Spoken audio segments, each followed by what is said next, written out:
আসসালামু আলাইকুম স্যার। ওয়ালাইকুম আসসালাম। কেমন আছো? আলহামদুলিল্লাহ স্যার, আপনি কেমন আছেন? আছি আলহামদুলিল্লাহ। সবাই আসছো? আমার নাম স্যার। আসসালামু আলাইকুম স্যার। ওয়ালাইকুম আসসালাম। ভালো আছো? স্যার এই তো স্যার, আলহামদুলিল্লাহ। আপনি ভালো আছেন? আছি ভালো আছি। এই গরম। আসসালামু আলাইকুম। ওয়ালাইকুম আসসালাম। স্যার আমাদের জন্য কি কোনো নিউজ আছে? ভার্সিটি কি ওপেন হবে? কিছু জানা আছে স্যার? এখন পর্যন্ত কোনো নিউজ জানি না, যাই হোক যেটাই হোক দেখি।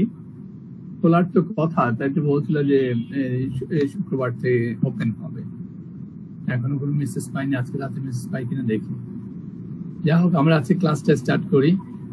হ্যাঁ স্যার বলো। আমার মনে ক্লাসটা স্টার্ট করি নাকি?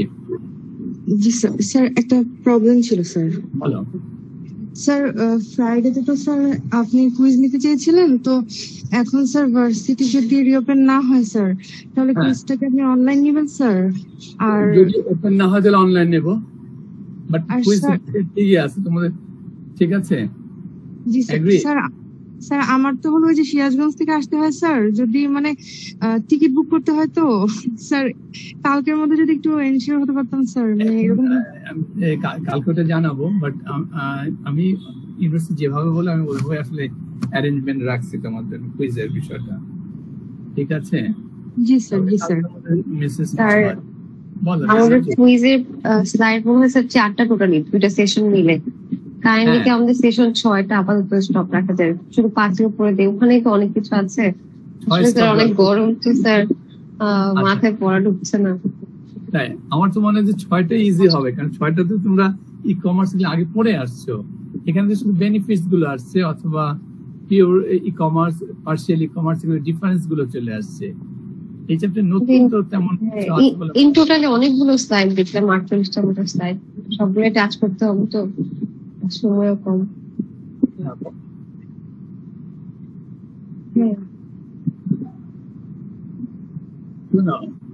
ঠিক আছে, অফলাইন যদি কুইজ হয় তাহলে একটাই নিব, আর অনলাইন কুইজ হলে দুইটাই নিব, কারণ অনলাইনে তো কুইজের কোশ্চেন খুঁজে পাওয়া ডিফিকাল্ট। পড়তে হবে। অনলাইনে কুইজ হলে একটা রিকোয়েস্ট থাকবে স্যার, একটু যদি সন্ধ্যার পর যদি কুইজ গুলো নিতেন তাহলে আমরা অ্যাটেন্ড করতে পারতাম। আমার আবার শুক্রবারে ট্রেনিং দিচ্ছে অফিস থেকে। শোনো, আমরা একটা কাজ করি, তোমরা শুক্রবার, এখন কালকে কি হয় আমি জানি না, আমাদের তো আরো একটা কুইজ নেওয়ার অপশন স্টিল পড়ে আছে, তাই না? ফেস টু ফেস আমরা এটা তাহলে অনলাইনে নিয়ে নেই পরশুদিন। এগ্রি? জি স্যার, এটাই ভালো হবে, রাত্রিবেলা নিয়ে নিন তাহলে। জান্নাতুল, দুইটা কন্টেন্ট থাক, অনলাইনে নিয়ে নি কুইজ। এটা হয়তো ম্যাক্সিমাম 20-25 মিনিট থাকতে পারে, 30 মিনিটসে রাতে সেট করে দিলাম ফ্রাইডেতে। আচ্ছা স্যার, ঠিক আছে। সবার কনভিনিয়েন্ট টাইম কিনা দেখো।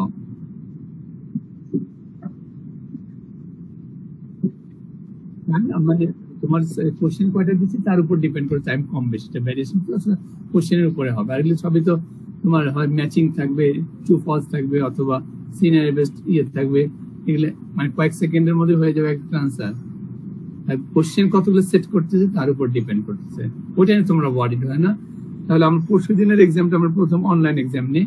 তাহলে আমাদের ই পেমেন্ট এবং আর একটা কি কন্টেন্ট থাকলো, ই সিকিউরিটি। আজকে তো ই পেমেন্ট নিয়ে আমরা ডিসকাস করবো। ই পেমেন্ট, ই সিকিউরিটি হয়ে গেলে দেন আমরা আর একটা ফেস টু ফেস এক্সাম নিব। তাহলে কোন রকমের মানে কোয়েশ্চেন আর রেজ করবে না, যেহেতু এক তো ধাক্কা ধাক্কি, মানে পরশুদিন কি হবে না হবে এখনো কি আমিও বলতে তোমরা বুঝতে পারতেছো না। ক্লিয়ার সবাই? তাহলে ফ্রাইডেতে কয়টা সময় নিব বলো, কয়টা সেট করে দিব? সন্ধ্যায় দেই, তাহলে একটু পড়ানোর সময় হবে। আবার অনেকে ট্রেনিং করেছে, মানে এঙ্গেজও আছে অনেকে বিভিন্ন ইস্যুতে, ভাইয়াদেরও মনে ইজি হবে, বেটার হবে। রিজল ভাই যেমন ট্রেনিং বাহিরে।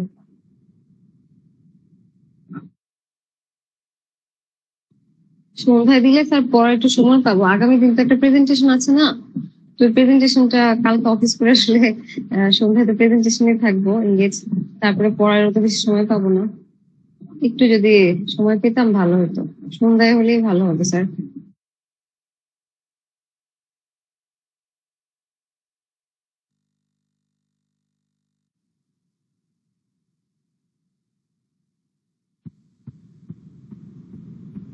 নেটওয়ার্কটা একটু ইয়ে হয়ে গেছিল।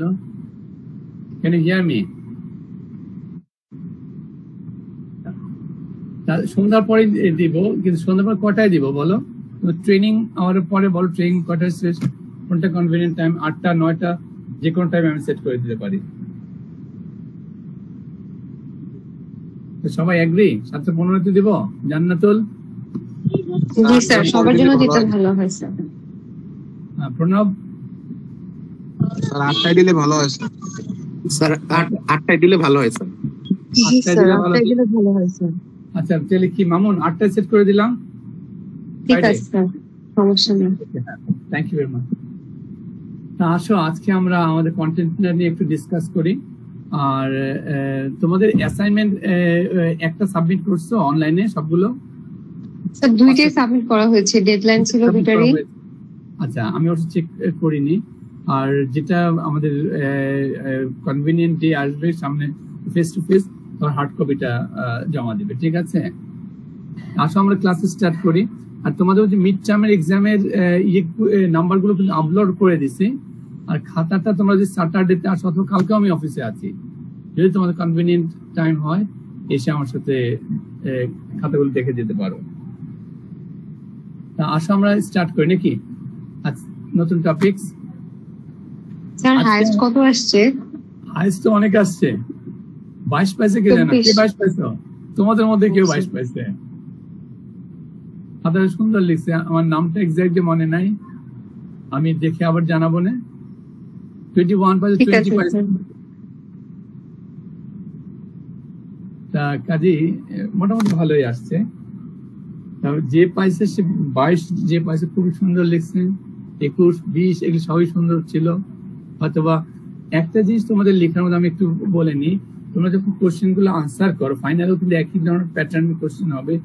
তোমরা যে সিনারিটা থাকে, হ্যাঁ সিনারি থেকে অ্যাটলিস্ট কিছু দেওয়ার চেষ্টা করবে। আমার প্রথম কোশ্চেন একটা ছিল যে significance of e commerce in Bangladesh, মনে আছে? মনে পড়ে? প্রথম কোর্স 3 মার্কস ছিল। তো তোমরা ইন জেনারেল সব ইনফরমেশনে দিছো, কিন্তু ওখানে যে তোমার একটা সিনারি ছিল, সিনারিটা খেয়াল করে দেখছো কিনা ই কমার্স নিয়ে বাংলাদেশের কোন কোন এরিয়াতে কাজ হচ্ছে, অথবা health sector, education sector, RMG, এই কথাগুলো বলা ছিল। তো ওখান থেকে যে কোনো একটাকে ধরে কিছুটা একটা এক্সপ্লানেশনে যাবা সিনারির উপর বেস করে। যারা এটা করছে তাদের মার্কস গুলো আসলে কম্পারেটিভলি ভালো আসছে। আমি বোঝাইতে পারছি? কাজেই ফাইনাল এক্সামেও তোমরা যে জিনিসটা করবে, যে সিনারি যদি কোনো থাকে, সিনারি থেকে আগে তোমাদের মূল বক্তব্যটা বলে নিয়ে ওই সিনারিটার রেফারেন্স টেনে সিনারি থেকে কিছু কথা বলবে বা এক্সাম্পল গুলোকে সেট করে দিবে। ক্লিয়ার?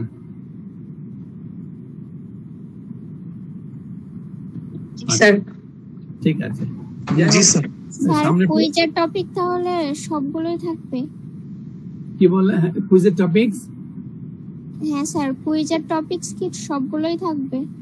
সবগুলো মানে তোমার এমআইএস সেশন উইক যেটা আমরা, বা সেশন 5 এবং সেশন 6, এই দুটোর উপর বেস করে আমরা কুইজ যে কোশ্চেন গুলো সেট করব। Management information system sir and challenges of e-business। বলো। একটা রিকোয়েস্ট, আজকে কি একবার একটু মানে কোন কোনটা ইম্পর্টেন্ট ওগুলা বলা সম্ভব? স্লাইডগুলো থেকে ইম্পর্টেন্ট তো কুইজের মধ্যে তো আর মাল্টিপল চয়েস হলে আর ইম্পর্টেন্ট বলে কোনো কিছু থাকবে? সেগুলো তোমার নলেজটা অ্যাপ্লাই করে ফাইন্ড আউট করতে হবে কোনটা কারেক্ট আনসার।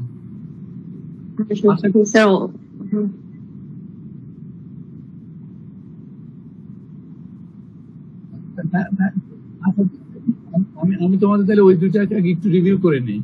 আসলে হ্যাঁ স্যার, জাস্ট কোনটা কোনটা দেখি হলে বেটার হয় প্রশ্ন।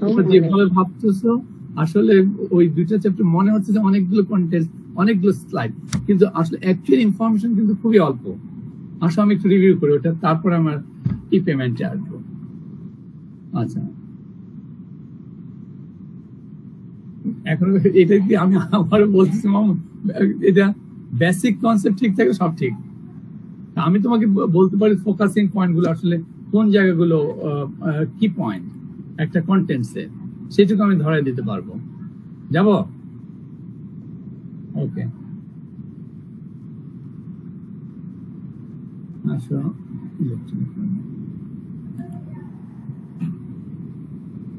আমরা দুইটা কন্টেন্ট শেষ করছিলাম।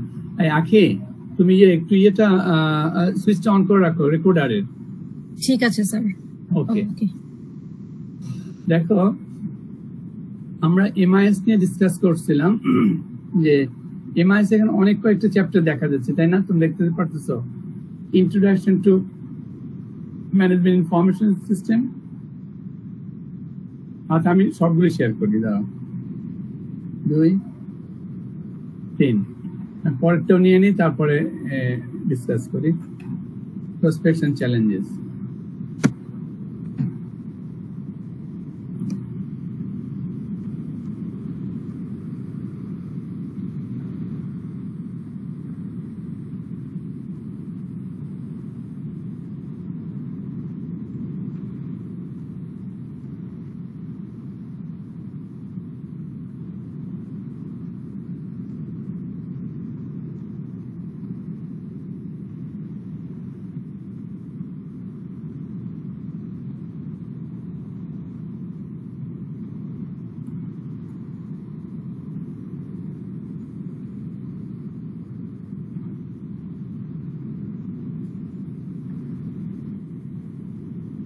প্রথম এই কন্টেন্টটা ছিল, হ্যাঁ, এখানে কিছু দেয়া ছিল যে এদের ডেফিনেশনটা কি, ইনফরমেশন সিস্টেম এন্ড ইনফরমেশন টেকনোলজির মধ্যে।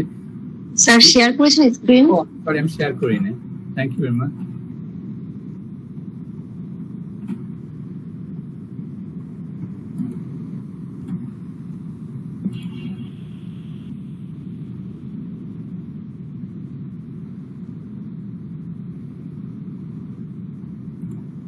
দেখো তো এবার শেয়ারিং হয়েছে কিনা? জি স্যার, পারফেক্ট। আচ্ছা, এখন দেখো যে ম্যানেজমেন্ট ইনফরমেশন সিস্টেমের মধ্যে প্রথম আমাদের যে বিষয়টা তোমরা দেখতে পাচ্ছ, হোয়াট ইজ এমআইএস। দ্য ডেফিনেশনটা যদি আসে যে what is management information system and explain it with proper example, এই ধরনের যদি ইনফরমেশন গুলো থাকে তাহলে তো পারবে। কারণ আমরা বারবারই বলে আসছি যে management information system is the new concept. Previously, all business pattern or the nature was traditional business. Once we integrate or combine with traditional business along with the information system or the information technology, a computer take integrate করতেছি আমরা traditional business এর সাথে, that will become the new concept which we call MIS. তাই না? এই definition আসতে পারে, এর এক্সপ্লেনেশন আসতে পারে, এর এক্সাম্পল গুলো আসতে পারে, তাই না? এখন দেখো যে এর সাথে আমরা যেটা বলছি, এখানে একটা ডায়াগ্রাম দেওয়া আছে যে কি বলছে, এখানে বলা হচ্ছে একটা বিজনেস আর টেকনোলজি দুইটার মধ্যে ব্রিজিং হচ্ছে। ব্রিজিংটা হচ্ছে কার মাধ্যমে? MIS, management information system. Before the establish of MIS, এর আগে কি বিজনেসটা আলাদা আইডেন্টিটি ছিল, টেকনোলজি আলাদা আইডেন্টিটি ছিল। টেকনোলজি আর বিজনেসের মধ্যে, স্পেসিফিক্যালি ট্রেডিশনাল বিজনেসের মধ্যে সমন্বয় করতেছে, ব্রিজিং হচ্ছে through the management information system. যেহেতু এটি টেকনোলজিতে ইন্টিগ্রেট হয়ে যাচ্ছে, that is why the importance of that will become the e business, তাই না? ট্রেডিশনাল বিজনেস আর থাকবে, ওটা আমরা বলছি ই বিজনেস বা electronic business. Electronic business is very easy to handle and manage the whole business, sell the huge number of the product within a very shortest possible time and generate more revenue, communicate with the client very easily, network সৃষ্টি করা, potential clientদেরকে capture করা, এগুলো খুব easy হয়ে যাচ্ছে, তাই না? Because of the MIS. এরপরে দেখো যে type of management information system, বিভিন্ন টাইপের আসলে ইনফরমেশন সিস্টেম এক্সিস্ট। এবং এখানে আমরা দুটা জিনিস বলছিলাম, একটা ইনফরমেশন সিস্টেম আর একটা বলছিলাম যে ইনফরমেশন টেকনোলজি। হ্যাঁ, যে ইনফরমেশন সিস্টেম এবং টেকনোলজির মধ্যে ডিফারেন্সটা কি বলছিলাম? ইনফরমেশন সিস্টেমটা হচ্ছে যে application of the information technology, আর টেকনোলজিটা হচ্ছে কোর লেভেলে যখন একটা অ্যাপ্লিকেশন যারা তৈরি করতেছে। ফর এক্সাম্পল, সিএসসি থেকে অনেক ভালো ভালো প্রোগ্রামার আছে, তাই না? তোমরা কোর লেভেলে কাজ করতেছো, তোমরা কোডিং নিয়ে কাজ করতেছো, you are developing a system, but you are developing a system or an application, and that application used by all type of the or all class of the people. স্টুডেন্টরা অ্যাপ্লিকেশনটা use করতেছে, টিচাররা করতেছে, বিজনেসম্যানরা করতেছে, ফার্মাসিস্টরা করতেছে, আদার প্রফেশনালরা করতেছে। তার মানে একটা যারা ইনফরমেশন সিস্টেম নিয়ে কাজ করছে, দে আর অ্যাপ্লাইং দ্য নলেজ, তারা একটা অ্যাপ্লিকেশন ইউজ করতেছে।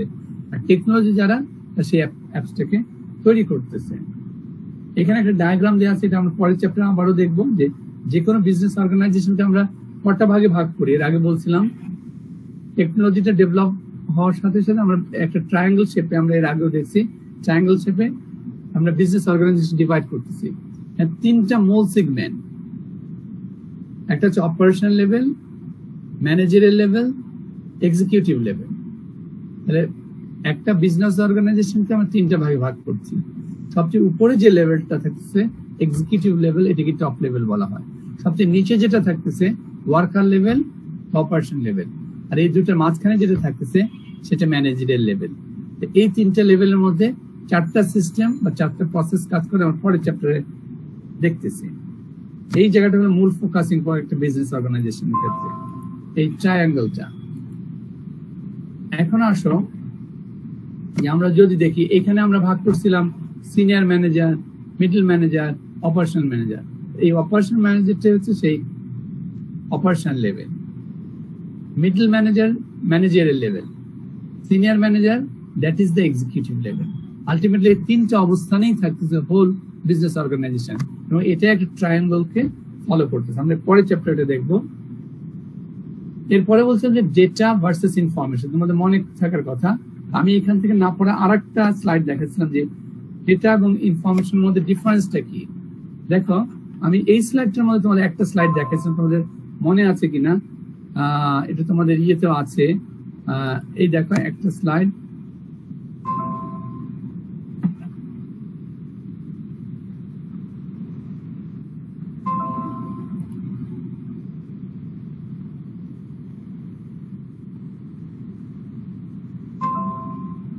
Can you see the diagram? দেখো তো, এই ডায়াগ্রামটা দেখতে পাচ্ছো? স্যার জি জি স্যার, থার্ড স্লাইডে আছে। হ্যাঁ হ্যাঁ, এটাই আসলে তোমাদের বলছিলাম যে আসলে তোমাদের কনসেপ্টে বারবার একটু ভুল বোঝাবুঝি হয় যে ডেটা আর ইনফরমেশনের ডিফারেন্সটা কি। এটা বিজনেস স্টুডেন্ট হও, এমবিএ, সিএসসি স্টুডেন্ট হও, অথবা তোমরা এমআইএস, যেটাই হয় না কেন, তো সবার কনসেপ্টটা আসলে ক্লিয়ার থাকা দরকার। ক্লিয়ার কেন থাকা দরকার? অনেক সময় আমরা জিনিসটাকে ওলটপালট করবো। এটা ক্লিয়ার থাকলে সব জিনিসগুলো তোমার জন্য ইজি মনে হবে।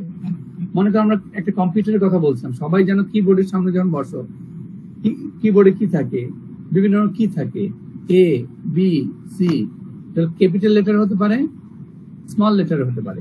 এটা মনে করো সেই ইনপুট ডিভাইস তোমাদের কম্পিউটারের, এটা মানে কম্পিউটার আউটপুট ডিভাইস, মনিটর। এটা মনে করো তোমাদের কম্পিউটারটা, তাই না, হোল কম্পিউটারটা। যখন তোমার ক্যাপিটাল এ প্রেস করে, এখানে ছোট একটা ক্যাপিটাল এ দেওয়া আছে, তাহলে এটা কি হয়, ক্যাপিটাল একটা সিগন্যাল আকার প্রসেসিং হয়, কম্পিউটারের ভিতরে যায়। কম্পিউটার কোথাও যায়? এনকোডারে যায়। এনকোডার একটা ট্রান্সলেটর হিসাবে কাজ করে। ইন এডিশন আর একটা ডিভাইস আছে যেটা ডিকোডার বলা হয়, এটাও ট্রান্সলেটর হিসেবে কাজ করে। তাহলে আমি একটু পরে আসতেছি এনকোডার কিভাবে কাজ করে বা ডিকোডার কিভাবে কাজ করে। এই যে ক্যাপিটাল এ, তোমরা সবাই জানো যে ক্যাপিটাল এর জন্য কিবোর্ডটা ইউজ করতেছে, এর বিহাইন্ড একটা ASCII কোড বা একটা কোড সিস্টেম কাজ করে। সেই কোডটা কত জানো? ক্যাপিটাল এর হ্যাঁ বলো। 95 না 95 না, 97 হচ্ছে স্মল এর জন্য। ক্যাপিটাল এর জন্য কত? 67 বা 5 এরকম। 65, জাস্ট 65, 82, অ্যাবসলিউটলি রাইট, যে 65। তার মানে ক্যাপিটাল এ এর জন্য কিবোর্ডে যেটা ইউজ করে যে কোড নাম্বার, বা তোমরা সিএসসি রা বলো যে ASCII কোড স্যার, ASCII আর কোড। বিজনেস কে বোঝানোর জন্য আমরা অত ASCII টাস্কি বলি না, আমরা তখন বলি যে এটা একটা কোড নাম্বার, এটা 65 তোমার সেই ডিনোমিনেটরি বা ডেসিমাল নাম্বার, আমরা নরমাল, তাই না? এই 65টাকে যখন আমরা কনভার্ট করি বাইনারিতে, তোমরা সিএসসি গুলো স্টুডেন্ট যারা 2 দিয়ে ভাগ দিয়ে বাইনারিতে কনভার্ট করি। যখন বাইনারিতে কনভার্ট করা হয় তখন অবস্থানটা কি দাঁড়ায় দেখো, যে এটা কনভার্ট হয়ে গেলে তোমার 0 1 5টা 0 দেন 1, এই নাম্বারটা কনভার্ট হয়ে যাচ্ছে 65। Is it clear? তাহলে ক্যাপিটাল এ, এইটা তিনটা অবস্থান। ক্যাপিটাল এ এটা দেখতে পাচ্ছ দৃশ্যমান, এটা 65, এটা একটা কোড নাম্বার। এটাকে যখন বাইনারিতে কনভার্ট করলাম 0 1 5টা 0 1, এই সবগুলোই কিন্তু আসলে একই জিনিস, ডিফারেন্ট ফর্ম। কখনো বলছে এই অবস্থানে যখন থাকতেছে এটাকে আমরা ক্যারেক্টার বলি, 65 অবস্থান থাকতেছে কোড বলি, যখন 0 এবং 1 নিয়ে একটা অবস্থানে অবস্থান করতেছে এটাকে বাইনারি নাম্বার বলা হয়। ক্লিয়ার কি সবাই? যেটা এ সেটাই 65, সেটাই 01, পাঁচটা 01 একই জিনিস বাট ডিফারেন্ট ফর্ম। আর এই ক্যারেক্টারকে আমরা আসলে বলি ইনফরমেশন। তাহলে কিবোর্ডের উপর যা কিছু তোমরা দেখতেছো এর সবই কিন্তু character, A B C D, এটা ক্যাপিটাল হোক স্মল হোক যা কিছু আছে। এখন ক্যাপিটাল এ তে যখন আমরা প্রেস করি তখন এই ইনপুটটা কি হচ্ছে, একটা সিগন্যাল আকার প্রসেসিং হয়ে এনকোডারে চলে যায়। তাহলে এটা এখানে একটা সিগন্যাল আকার থাকে ইনপুটে এনকোডার।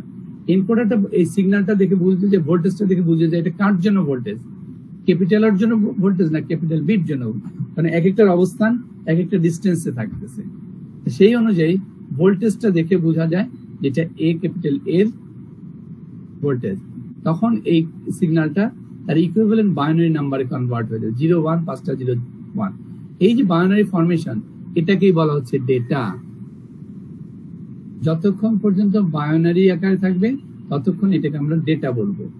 আর কম্পিউটারের ভিতর দিয়ে যখন যে কোনো সিগন্যাল প্রসেসিং হবে, কোনো ইনস্ট্রাকশন প্রসেসিং হবে, কোনো ক্যারেক্টার প্রসেসিং হবে, সবগুলোই কিন্তু এই বাইনারি নাম্বার প্যাটার্নেই থাকবে আর ডেটা আকারে থাকবে। এই জন্যই বলা হয় data is the raw fact of a computer system. যে কোনো তথ্য উপাত্ত ইনফরমেশন যদি ডাটাতে কনভার্ট না হয় তাহলে কম্পিউটার দিয়ে প্রসেস হবে না। কাজে এই ডেটাটা কি হচ্ছে যে র্যাম, র্যান্ডম অ্যাক্সেস মেমোরি দিয়ে এটা সিপিইউ তে যাচ্ছে। সিপিইউ কি করতেছে, আবার প্রসেসিং যখন ডান র্যাম হয়ে ডিকোডার ইনপুটে যাচ্ছে।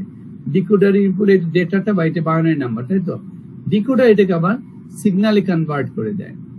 এই সিগন্যালটা কোথায় যায়?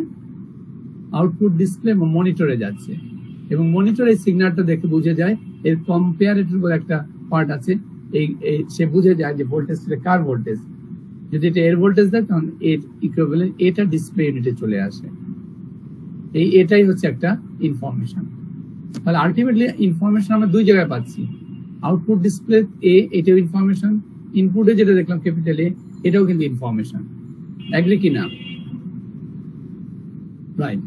তাহলে দেখো ডেটাটা আমরা দেখি যে এইখানটা আমরা ডেটা পাচ্ছি, যেমন কার্সর মুভ করতেছে এনকোডারের আউটপুটে অথবা ডিকোডারের ইনপুটে আমরা ডেটা পাচ্ছি।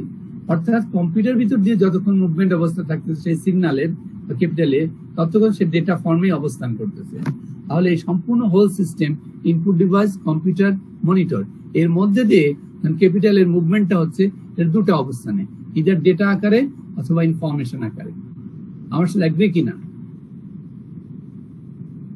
রাইট। তাহলে দেখো যে এই যে আমরা যদি এই এনকোডারের অবস্থানটা চিন্তা করি, এটার উপর বেস করে এখানে কতগুলো পয়েন্ট দেওয়া আছে। Difference between data and information. Data is encoded representation of information. ডেটাটাকে কি বলা হচ্ছে? Encoded representation of information. কেন বলা হচ্ছে? এটাকে এই আমার কার্সরটা যা মুভ করে ডেটা, তাই না?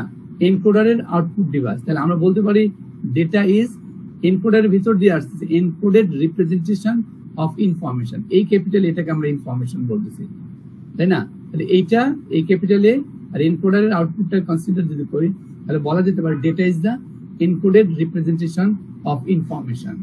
এগ্রি কিনা? বলা যায়।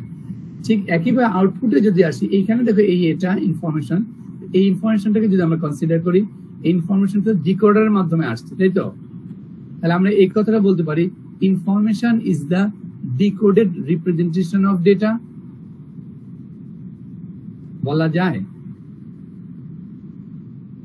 এই কথাটা এখানে বলা আছে, দেখো আমরা এখানে বললাম data is encoded representation of information, information is decoded representation of data. Clear? এখন data is personal for computer system, information is personal for user. এখন দেখো এই ডেটাটা কম্পিউটার ভিতর দিয়ে মুভমেন্ট হচ্ছে, এই জন্য বলা হয় data is personal for computer system, কিন্তু information is personal for user. আমরা যারা ইউজার আমাদের জন্য পার্সোনাল হচ্ছে কিন্তু এটা, তাই না? এই দেখে আমরা বুঝে যাচ্ছি যে এটা ক্যারেক্টারটা কি। এই জন্য information is personal for user or human being, আর data is personal for computer system. but impersonal for human being. Also agree কিনা? Right.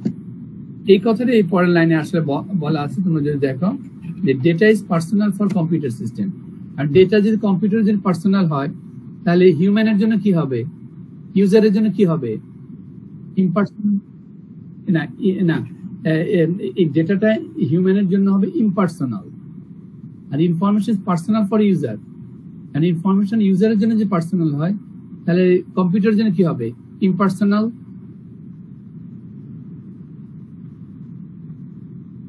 ওকে, এক্স্যাক্টলি তুমি যেভাবে বলছো ভিতরে থাকলে ডেটা, বাইরে থাকলে ইনফরমেশন।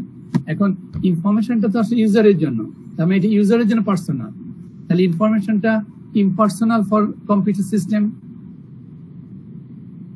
মানে ইউজারের জন্য যেটা পার্সোনাল সেটা কম্পিউটারের জন্য ইম্পার্সোনাল, আবার যেটা কম্পিউটারের জন্য পার্সোনাল সেটা ইউজারের জন্য ইম্পার্সোনাল। মানে কম্পিউটারের জন্য পার্সোনাল তো ডাটা, ডেটা যদি কম্পিউটারের জন্য পার্সোনাল হয় data is impersonal for human being or user, তাই না? মানে হিউম্যান বিং আর ইউজার একই জিনিস হচ্ছে। আর তাহলে আলটিমেটলি আমরা কি কনক্লুড করতে পারি, ডেটা ইজ র factor of a computer system, এই কথাটাকে বলা আছে। যার জন্য তোমরা দেখো লাস্টে একটা কনক্লুড কিভাবে করছি, data equal to binary equal to computer readable format equal to EDI, electronic data interchange, এগুলি একই, এগুলোর মিনিং কিন্তু তোমাদের বইয়ের বা তোমাদের লেকচারের এক এক জায়গায় এক এক ভাবে পাবা। কোথাও বলতেছে কম্পিউটার রিডেবল ফরম্যাট, কোথাও বলতেছে ডেটা, কোথাও বলতেছে বাইনারি, অথবা কোথাও তোমরা দেখে আসছো ইডিআই, ইডিআই জেনেও আমরা ডিসকাস করি, তাই না? All those are the same information. এই যে ডায়াগ্রামটা আমরা দেখালাম, এই ডায়াগ্রামটা তোমরা আবারও বাসায় একটু ঠান্ডা মাথায় দেখো, কারণ এই ডায়াগ্রামটা যদি ক্লিয়ার হয় তোমাদের ডেটা এবং ইনফরমেশন ডিফারেন্সটা ক্লিয়ার হয়ে যাবে। তাহলে অনেক সময় তোমরা যখন পার্থক্যটা বলো তখন একটু গন্ডগোল হয়ে যায়। কাজে এখান থেকে কিন্তু what are the differences between data and information, এটা কিন্তু পরীক্ষায় আসে। এটা তোমার মাল্টিপল চয়েস বলো, এটা যদি লং কোশ্চেন 2-3 মার্কস বলো, সেখানেও কিন্তু কোশ্চেনটা রেজ করা হয়। তাহলে এই ছিল আমাদের এমআইএস। এমআইএস এর আরেকটা যেটা টপিক ছিল আমরা একটু দেখি, এটা দেখে শেষ করে দেব। স্যার কেমন কোশ্চেন আসলে আমাদের ডায়াগ্রামটা দিতে হবে? আসলে ডায়াগ্রামটা যদি দিতে হয়, যদি তোমাদেরকে বলে যে কোশ্চেনের ফাইনাল এক্সামে what are the differences between data and information, explain it briefly, তাহলে এই ডায়াগ্রামটা তুমি দাও চাই না দাও, ডায়াগ্রামটা যদি তোমার মাথায় থাকে তুমি প্রপারলি 3-4টা পয়েন্ট কি এই ডিফারেন্সটা দেখাই দিতে পারবে না? জি স্যার। জি স্যার, মানে মার্কস এর উপর ডিপেন্ড করবে, কাইন্ড অফ মার্কস এর উপর ডিপেন্ড করে, কিন্তু আমি ডায়াগ্রামটা তোমাদের দিচ্ছি, ডায়াগ্রামটা দিতেই হবে, নট ম্যান্ডেটরি। ডায়াগ্রামটা তোমার আমার মাথায় থাকলে কি হবে, আমরা পয়েন্টগুলো কিন্তু একদম খুব সুন্দরভাবে বের করে আনতে পারবো। আমরা যখন বলতেছি যে data is the encoded representation of information, একইভাবে ইনফরমেশনটা যদি মাথায় খেলে যে আউটপুটে তো একটা ইনফরমেশন আছে, তাহলে আমরা এইভাবে বলতে পারি information is the decoded representation of data. একটা মেজর পয়েন্ট কিন্তু বের হয়ে গেল, তাই না? ঠিক একইভাবে তোমরা বলতে পারো যে data is personal for computer system but impersonal for user. অন্যভাবে আবার বলতে পারো যে information is personal for user but impersonal for computer system, তাই না? Data is the raw fact of a computer system, এর থেকে র ফ্যাক্ট আর নাই। তুমি আমি আমরা ডেটাটাকে আর ভাঙতে পারবো? ভেঙে ভেঙে তো বাইনারি ফরম্যাট 0 এবং 1 এর মধ্যে নিয়ে আসছি, এটাকে আর কিন্তু স্প্লিট করা যাবে না, কোনোভাবেই না, তাই না? যার জন্য আমরা অনেক সময় তোমরা বলো না স্যার গাড়িটা চলতেছে, একটা গাড়ি চলছে, তোমরা বলো sir car or vehicle or car cannot move without fuel. Fuel sir গাড়ি মুভ করবে? করবে না, কখনোই না। ঠিক একইভাবে without data computer cannot run. তাহলে বুঝতে হবে data is the raw material, data is the raw fact, data is the fuel of a computer.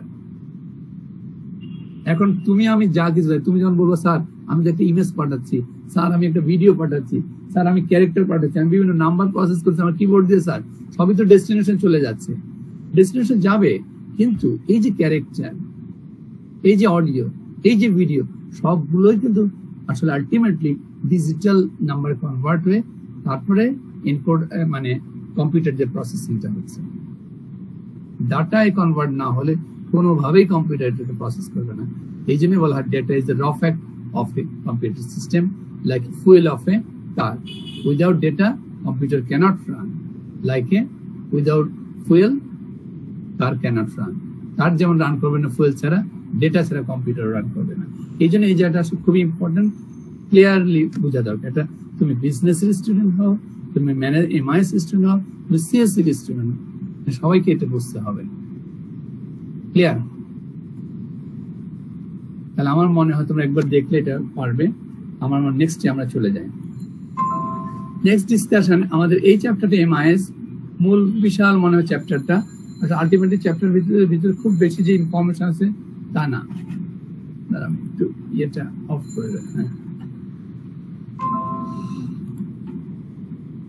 দেখো এখানে আমাদের যে information system in the enterprise, এই চ্যাপ্টারটা দেখতে বিশাল মনে হচ্ছে। এই অবজেক্টিভ বাদ দাও, আমার এই ডায়াগ্রামে তোমরা আসে, ডায়াগ্রাম একটা দেখায়। আচ্ছা, এই যে ডায়াগ্রামটা দেখতেছ তাই না? Can you see the diagram? Yes sir. Yes sir. এই বিজনেস অর্গানাইজেশনটা যদি আমরা ডিভাইড করি, আমরা তিনটা ভাগে ভাগ করি।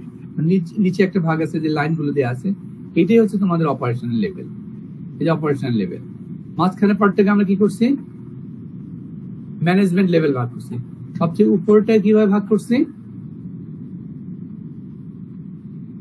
Strategic level, strategic level. হ্যাঁ, স্ট্র্যাটেজিক লেভেল বা এক্সিকিউটিভ লেভেল আমরা বলছিলাম। তাহলে আমরা যে এমআইএস অ্যাপ্লাই করি, এই তিনটা মূল ভাগে আসলে ভাগ করা হয়। নিচে দেখো যে sales and marketing, manufacturing and production, finance and accounting, human resource, মানে আলাদা আলাদা বিভিন্ন ডিপার্টমেন্ট। দেখো সেই অপারেশনাল লেভেল থেকে আরম্ভ করে এক্সিকিউটিভ বা স্ট্র্যাটেজিক লেভেল পর্যন্ত কাজ করবে। যে কোনো একটাকে ধরেই তুমি এদিক দিয়ে আগাও না, তাহলে কিন্তু অন্যগুলো বুঝে যাবা। কারণ আমাদের যখন এক্সপ্লেনেশনে আসছি, এই সেলস এন্ড মার্কেটিং এর জন্য একটা টেবিল দেওয়া আছে, একটা ম্যানুফ্যাকচারিং এর জন্য আছে, ফাইন্যান্সের জন্য আছে, এইচআরএম এর জন্য আছে। আমরা যে একটা বুঝে যাই তিনটা লেভেলে কিভাবে কাজ করছে, অন্যগুলো কিন্তু বোঝা যাবে। একটাকে আগে মাথায় রাখো। আসো তাহলে এই যে তিনটা লেভেলকে যখন আমরা কনসিডারেশন আনতেছি, তাহলে তোমরাই তো বলছো যে অপারেশনাল লেভেল। অপারেশনাল লেভেলে কারা কাজ করে? ওয়ার্কার। একটা গার্মেন্টস কোম্পানি যদি বলো, তাহলে অন্য কোনো কোম্পানির কথা যদি আমরা বলি, অপারেশনাল লেভেলে কারা কাজ করে? তার মানে সবচেয়ে ওয়ার্কার লেভেলে যারা আছে, তাদের একজন সুপারভাইজার থাকে, তাকে সাথে নিয়ে এরা কাজ করে। যার জন্য এটা বলে support operational manager, keeping track of the elementary activities and transaction. খেয়াল করো, আমি এটা অপারেশনাল লেভেল। আর অপারেশনাল লেভেল উপর লেভেলটাকে আমরা বলি ম্যানেজারিয়াল লেভেল, মানে ম্যানেজমেন্ট লেভেল যেটা বলা হয়। Serve the monitoring, controlling, decision making and administrative activities. তার মাঝখানে যে লেভেলটা, এরাই মূলত পুরো কোম্পানির মেইন কাজগুলো রোলটা প্লে করে। কিন্তু এই ম্যানেজার লেভেলের উপরে একজন বস থাকে, সুপিরিয়র থাকে, যেটাকে আমরা এক্সিকিউটিভ লেভেল বা স্ট্র্যাটেজিক লেভেল বলে থাকি। Help senior management tackle and address strategic issues. তাহলে ওনারা কি করতে? ওনারা যে কোনো স্ট্র্যাটেজিক ইস্যুটা নিয়ে কাজ করতেছেন। ওনার কোম্পানি কোনো একটা বিষয় অ্যাপ্রুভাল ক্ষমতা বা অথরিটি, তারা কোনো ডিসিশন মেকিং এর যেটা অ্যাপ্রুভাল হবে by the strategic or executive level. Main ফোকাসিংটা কি হবে? সেই ডিসিশন, স্ট্র্যাটেজিক ডিসিশনটা হবে সেই স্ট্র্যাটেজিক লেভেল থেকে।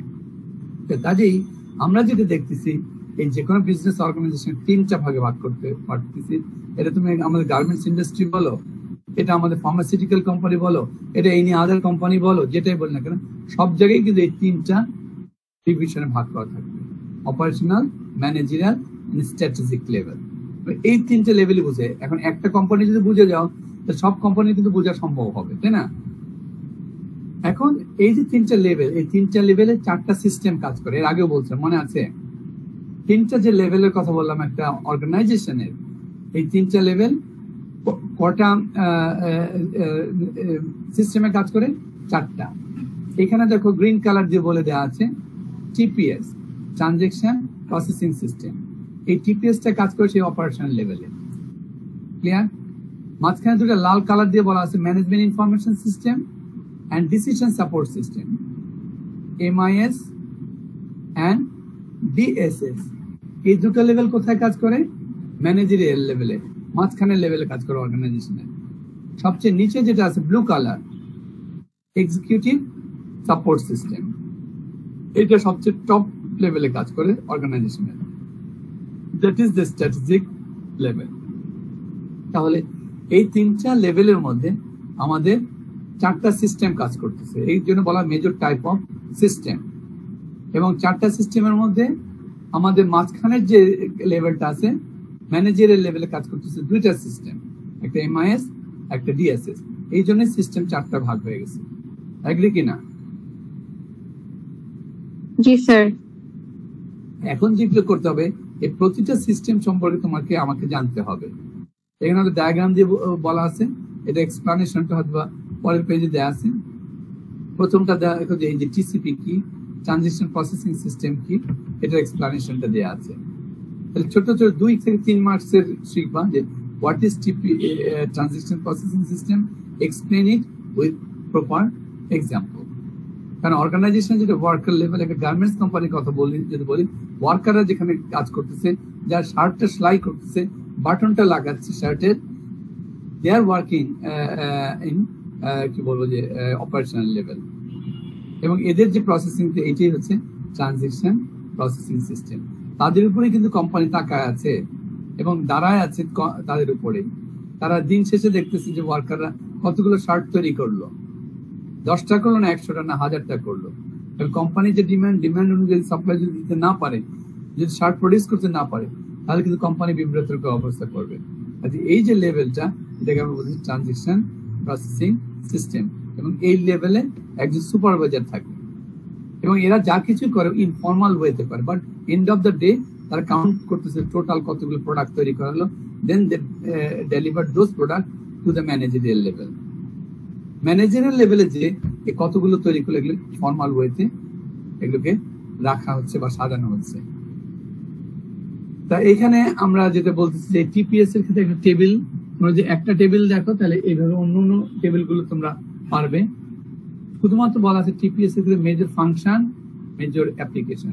তোমরা 2-1টা ফাংশন তোমরা কনসিডার করবে যেগুলি সেলস এর জন্য, এটা ম্যানুফ্যাকচারের জন্য, ফাইন্যান্স, হিউম্যান এটসেট্রা। ফাংশন গুলো কি? ফাংশন যেটা হবে তার করেসপন্ডিং তো আমাদের একটা সিস্টেম লাগবে, একটা অ্যাপ্লিকেশন লাগবে। যেহেতু আমরা MIS বলছি, কম্পিউটারের সাথে ট্যাগ করে দেওয়া আছে আমাদের ট্রেডিশনাল সিস্টেমটাকে বা বিজনেসটাকে। কাজেই তোমরা এখান থেকে দেখবা যে এই ফাংশন গুলো কি, তার করেসপন্ডিং অ্যাপ্লিকেশন গুলো কি। ঠিক একইভাবে তোমাদের আমাদের দেখতে হবে MIS-টা কি, ম্যানেজমেন্ট ইনফরমেশন সিস্টেম। এটা ডেসক্রিপশনটা কি, ছোট্ট করে 3 থেকে ম্যাক্সিমাম 4 মার্কসের মধ্যে শিখবে উইথ এক্সাম্পল। প্রতিটা শেষে দেখো এখানে এক্সাম্পল দেওয়া আছে, MIS এর এক্সাম্পল দেওয়া আছে অ্যানুয়াল বাজেটিং। একইভাবে আমরা যদি দেখি এখানে আবার আছে DSS, ডিসিশন সাপোর্ট সিস্টেম। এটা কি? এই ডিসিশন সাপোর্ট সিস্টেমটা ডিসক্রাইব করতে হবে এবং এটা দেখো একটা এক্সাম্পল দেওয়া আছে, কন্ট্যাক্ট কস্ট অ্যানালাইসিস। কোনো সব ছোট্ট একটা কোশ্চেন আছে, what are the differences between MIS and DSS?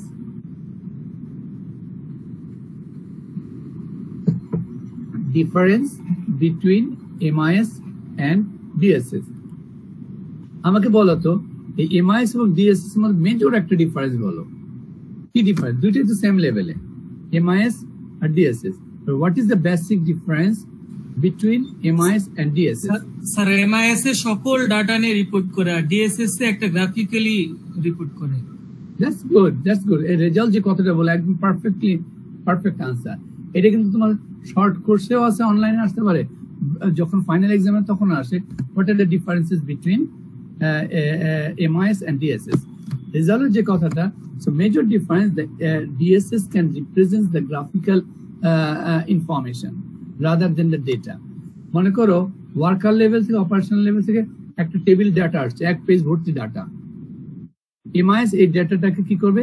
Well organised হতে এক্সেলে বা ডেটাবেস সিস্টেমে রাখবে, পরে যখন এক্সিকিউটিভ লেভেল থেকে হবে ডেটা বা টেবিলটা দিয়ে দিবে। কিন্তু ডিএসএস কি করবে, এই যে টেবিলটার উপর ফার্দার তার অ্যানালাইসিস করবে, করে দেখবে যে অন্যভাবে কি হবে না, একই ডেটার তার ডেটা ঠিক রাখছে, ঠিক রেখে ওটা ভিজুয়াল ইনফরমেশন কনভার্ট করে ফেললো, একটা গ্রাফে কনভার্ট করে ফেললো, একটা কি বলবো লাইন চার্ট, পাই চার্ট অথবা বার চার্ট তৈরি করে ফেললো।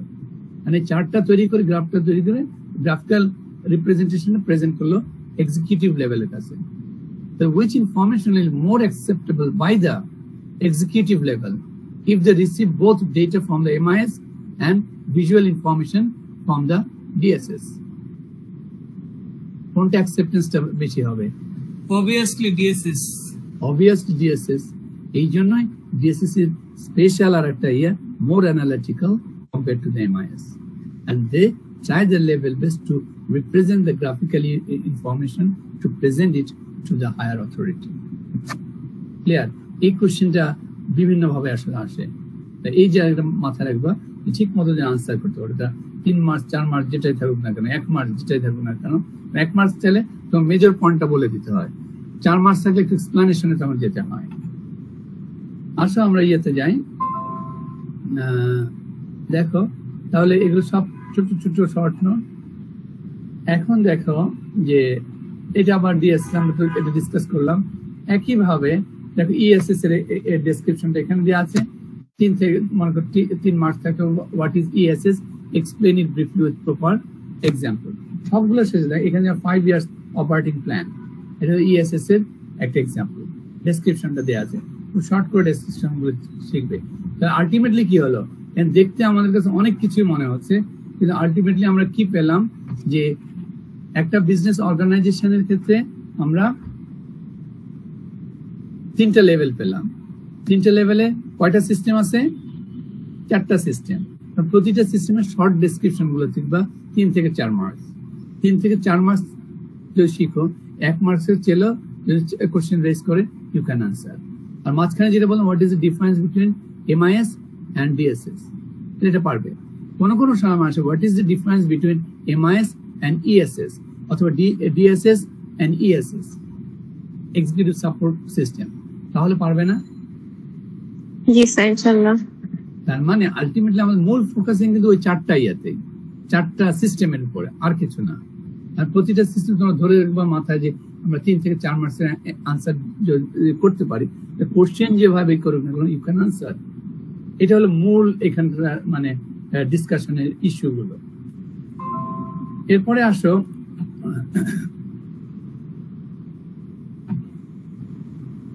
এখানে এক্সিকিউটিভ সাপোর্ট সিস্টেমের কিছু আরো এক্সাম্পল দেওয়া আছে, দেখবে। আর আমরা যেটা বলতেছি যে একটা diagram, relationship of system to one another. কোনো সময় বলা হয় what are the relationship between the different types of the information system of business organization. Draw the diagram. তাহলে এই 4টা সিস্টেমের মধ্যে রিলেশনশিপটা কি তোমরা একদম ক্লিয়ার। এটা এখানে TPS, এখানে ESS, আর মাঝখানেটা হচ্ছে আমাদের MIS and DSS। অ্যারো দিয়ে এই ডায়াগ্রামটা দেখা যাবে, relationships of systems to one another.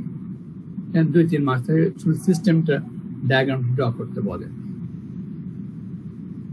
এবার আসো যে এগুলো নিয়ে আসলে খুব এখানে মনে করে সেলস অ্যান্ড মার্কেটিং সিস্টেম। তাহলে সেলস অ্যান্ড মার্কেটিং যেটা আমরা ওই প্রথমে যে টেবিলে দেখলাম যে তাদের ফাংশন গুলো কি, যেটা তাদের ফাংশন তার করেসপন্ডিং অ্যাপ্লিকেশন তৈরি করতে, এই জন্য বলা হচ্ছে এখানে ফাংশনটা আছে। যদি আমাদের হয় সেলস ম্যানেজমেন্ট, তাহলে যে অ্যাপসটা তৈরি করবো সেটা sales order information system. Question আসে, খুব ছোট ছোট ট্রিকি কোশ্চেন আসে এখান থেকে। So write down the 2 or 3 functions of sales and marketing system and its corresponding application. 2 marks থাকলো, 2টা ফাংশন লিখতে বলো। তাহলে এখান থেকে যে কোনো 2টা ফাংশন দিয়ে দিলাম, তার করসপন্ডিং অ্যাপ্লিকেশনটা কি হবে সেটা বললাম। এই অ্যাপ্লিকেশন আমরা এখানে ডেসক্রিপশন চাচ্ছি না, জানতে চাচ্ছি ফাংশনটা কি সেলস এর, তার করসপন্ডিং অ্যাপ্লিকেশনটা কি। ক্লিয়ার?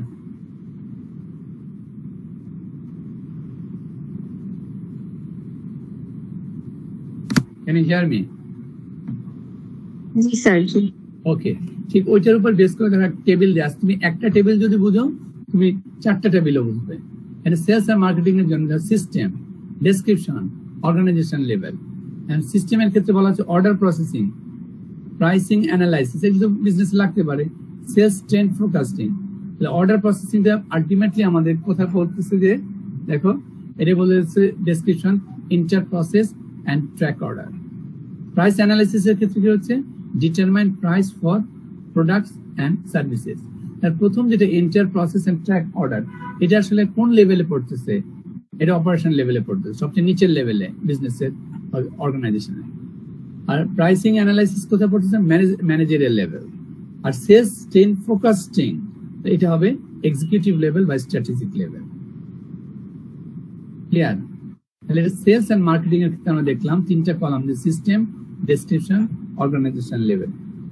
একইভাবে মনে করো এরপরে হয়তো বা আসবে ম্যানুফ্যাকচারিং এন্ড প্রোডাকশন, তার জন্য ফাংশন গুলো কি, অ্যাপ্লিকেশন, দুইটা তিনটা করে ফাংশন দেখবার অ্যাপ্লিকেশন, এগুলো পরীক্ষা আসে 1-2 মার্কস করে থাকে।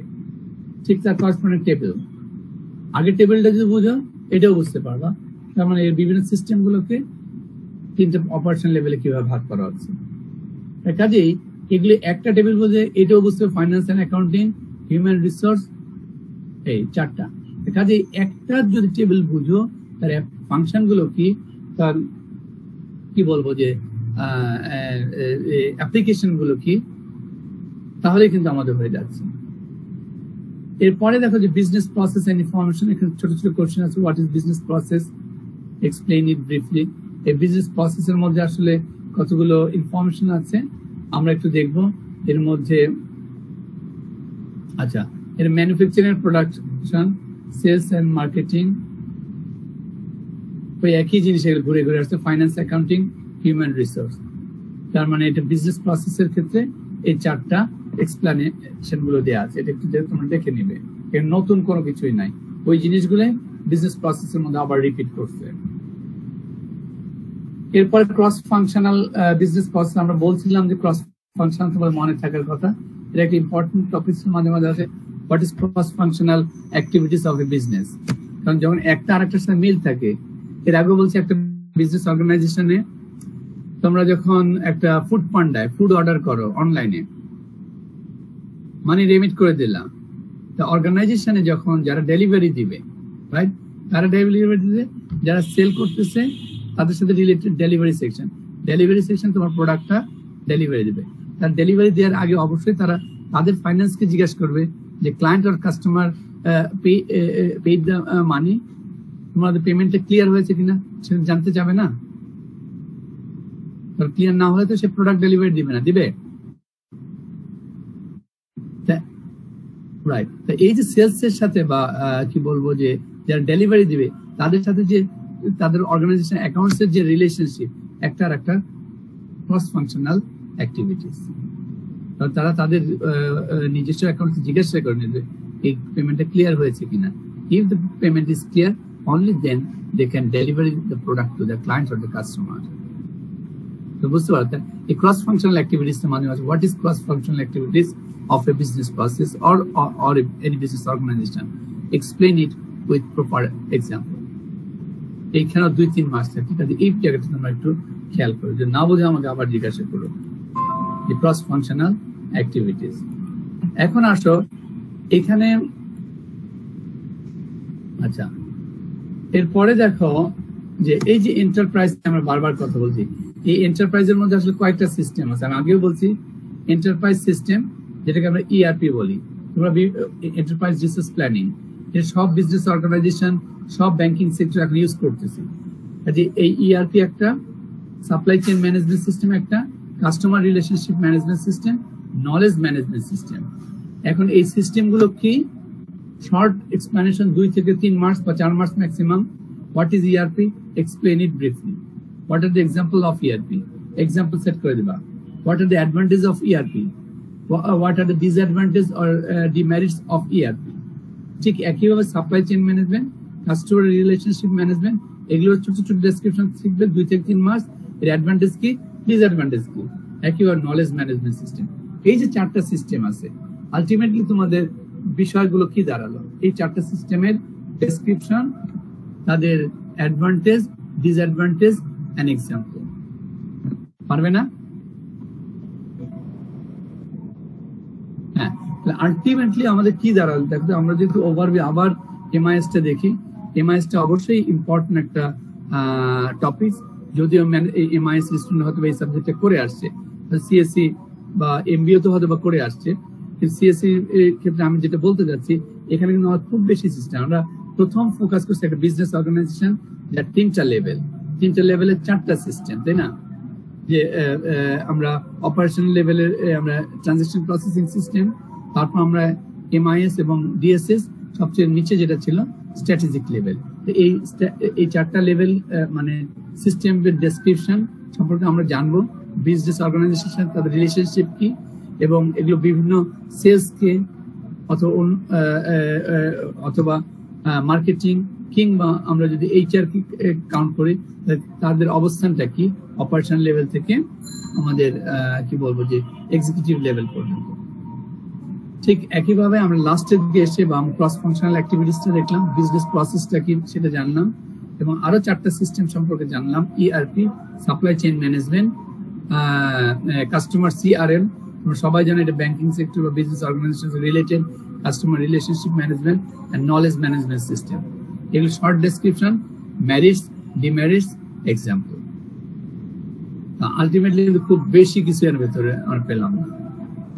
আমরা 7টা জায়গা বা 8টা জায়গা দিয়ে মেইনলি ফোকাসিং গুলো। আর যদি আমরা বলি যে ফাংশন গুলো কি বিভিন্ন তার অ্যাপ্লিকেশন, এগুলো তোমাদের মাথায় একটু রাখতে হবে। এটা যদি ফাংশন হয়, সেলস এর জন্য তার করেসপন্ডিং অ্যাপ্লিকেশনটা কি হবে, এর মধ্যে 1-2 মার্কস করে থাকে। ক্লিয়ার?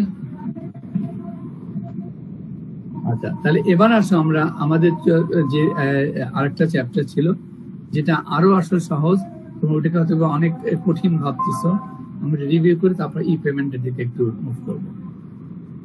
তোমরা দেখো যে এই যে আমাদের prospects and challenges of e business, e business e কমার্শিয়ালকে আমরা মোটামুটি অনেক ভাবে ডিসকাস করছি, অনেক এক্সাম্পল দিচ্ছি, এটা ন্যাশনাল লেভেলে বা ইন্টারন্যাশনাল লেভেলেও, তাই না? কিন্তু এখানে বলা হচ্ছে যে prospects and challenges of e business. এই যে ই বিজনেস নিয়ে আমরা কথা বলতেছি বা ডিসকাস করছি, what are the prospects and what are the challenges of e business in Bangladesh. আমরা বাংলাদেশ পার্সপেক্টিভ থেকে আসলে এখানে মূলত হাইলাইট করছি compare to the international perspective. International এখানে এই চ্যাপ্টার আমি সাউথ কোরিয়ার এক্সাম্পল গুলোকে বেশি হাইলাইট করার চেষ্টা করছিলাম, তোমাদের বলছি। তার কারণটা হচ্ছে South Korea is one of the leading country in the world. They are applying the e business system in the different sectors. তোমাদেরকে এই কথা বলছি যে কেন সাউথ কোরিয়ার বিষয়টা আমি আসলে আমার নিজেরও এখনো মনে হয়, ওদের টেলি ডেন্সিটি হল 200%, অর্থাৎ অন অ্যাভারেজ প্রতিটা মানুষের জন্য সাউথ কোরিয়ায় একটা মানুষের জন্য 2টা ইন্টারনেট কানেকশন। আমাদের বাংলাদেশে এত পাবো না, তাই না? এখন কেন প্রতিটা মানুষের জন্য 2টা internet connection? They are utilising internet connection more frequently for all business perspective. সব বিজনেস, সব কাজের জন্য তারা ইন্টারনেটটাকে ইউজ করে। এই কারণে বলা হয় তাদের টেলিডেন্সিটি ইজ 200%, মানে একজনের জন্য 2টা করে কানেকশন। এবং দে মেক ইট ভ্যালু, যখন এই বিজনেসটা করতে তারা ভ্যালুস ক্রিয়েট করতেছে, they earn huge amount of money. That is why it is important for the South Korean citizen. They could understand how they can apply this knowledge and earn the money, right? অনলাইনের মাধ্যমে তারা huge amount earn করতে, কিন্তু বাংলাদেশের অবস্থানটা এখনো ওই পর্যায়ে আসেনি, যদিও আমাদের নাম্বার অফ ইন্টারনেট ইউজার সংখ্যা বা গ্রাহকের সংখ্যা ডে বাই ডে বেড়ে যাচ্ছে। আমি এই জন্য তোমাদের বোঝানোর চেষ্টা করছি যে সাউথ কোরিয়াতে আমরা বলছিলাম 2000 মোটামুটি 2 থেকে তাদের ইন্টারনেট কানেকশনটা, বা 2000 থেকে তারা মানে হাঁটি পাপা করে আগাতে থাকে।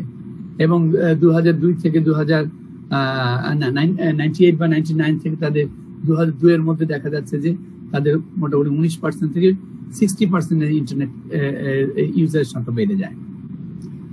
তার মানে তার ইম্পর্টেন্সটা বুঝছে জন্যই এভাবে। কিন্তু বাংলাদেশের অবস্থানটা কিন্তু এখনো মানে ইন্টারনেটের সংখ্যা বাড়তেছে, ইউজারের সংখ্যা বাড়তেছে, কিন্তু ওই হারে কিন্তু এখনো বাড়েনি। তার কারণটা হচ্ছে আমরা ওইভাবে ইন্টারনেটটাকে এখন ইউজ করতে পারিনি আমাদের বিজনেস পার্সপেক্টিভে।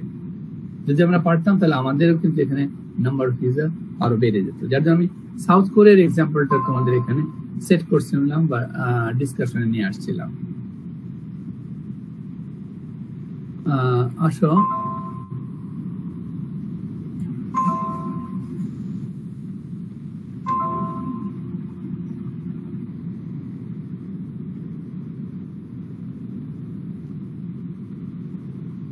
কোথায় গেল?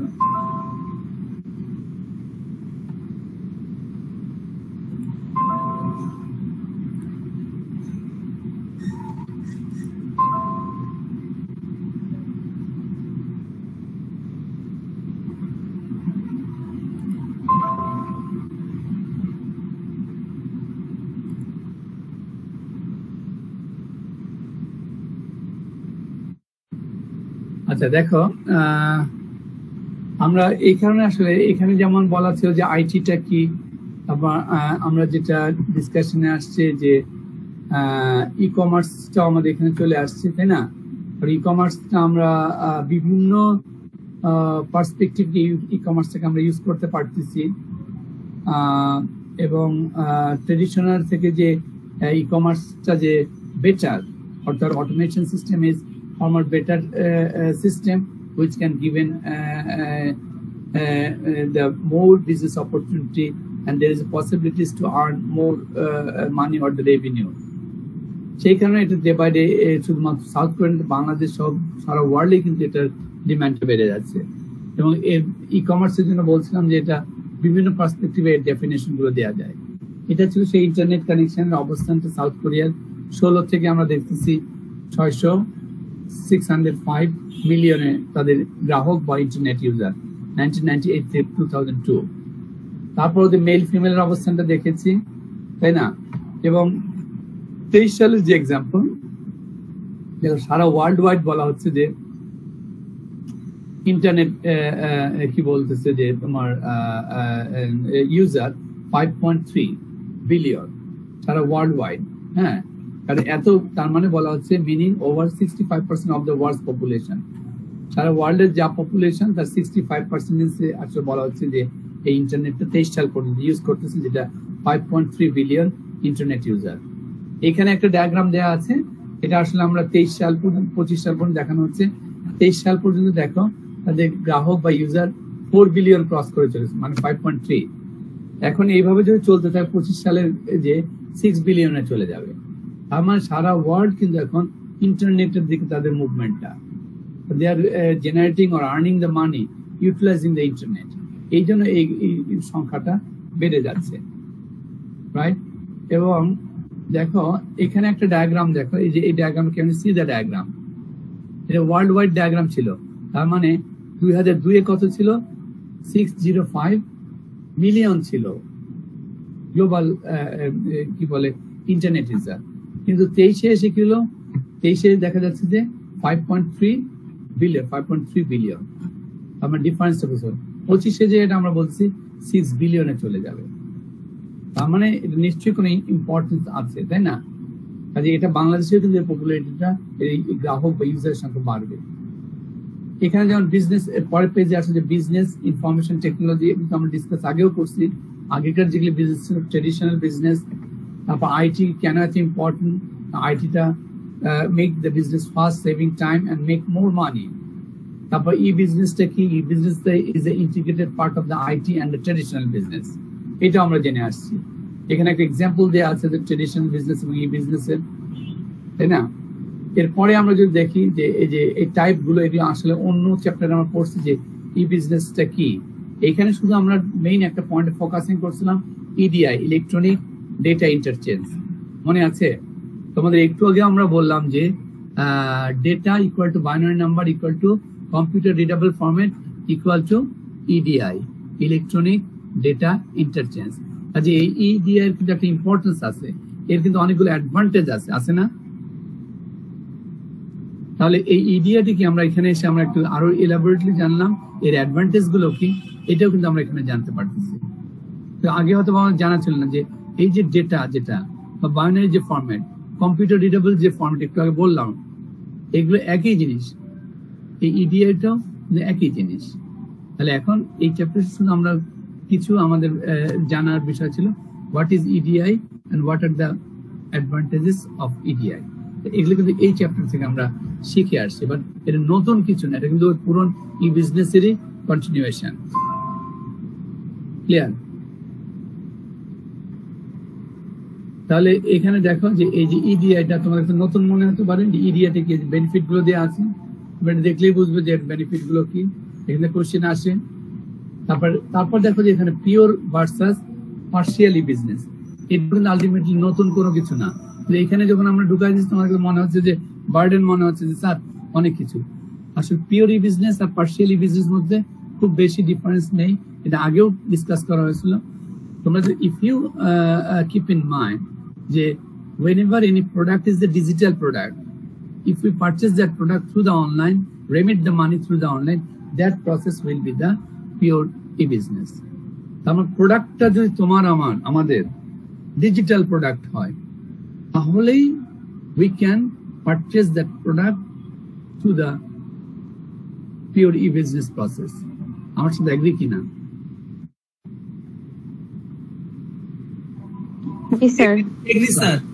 কারণ তোমরা যদি তোমাদের মোবাইলটা ফ্ল্যাক্সি লোড করো, নিশ্চয়ই ওই দোকানে যাও না, বাসায় বসে বিকাশ থেকে টাকা নিয়ে তোমার মোবাইলের রিচার্জ করে দিচ্ছ, মোবাইলের টাকাটা আপলোড হয়ে যাচ্ছে না? এই যে প্রসেসটা, এটাই তো তোমাদের পিওর ই বিজনেস একটা এক্সাম্পল হতে পারে।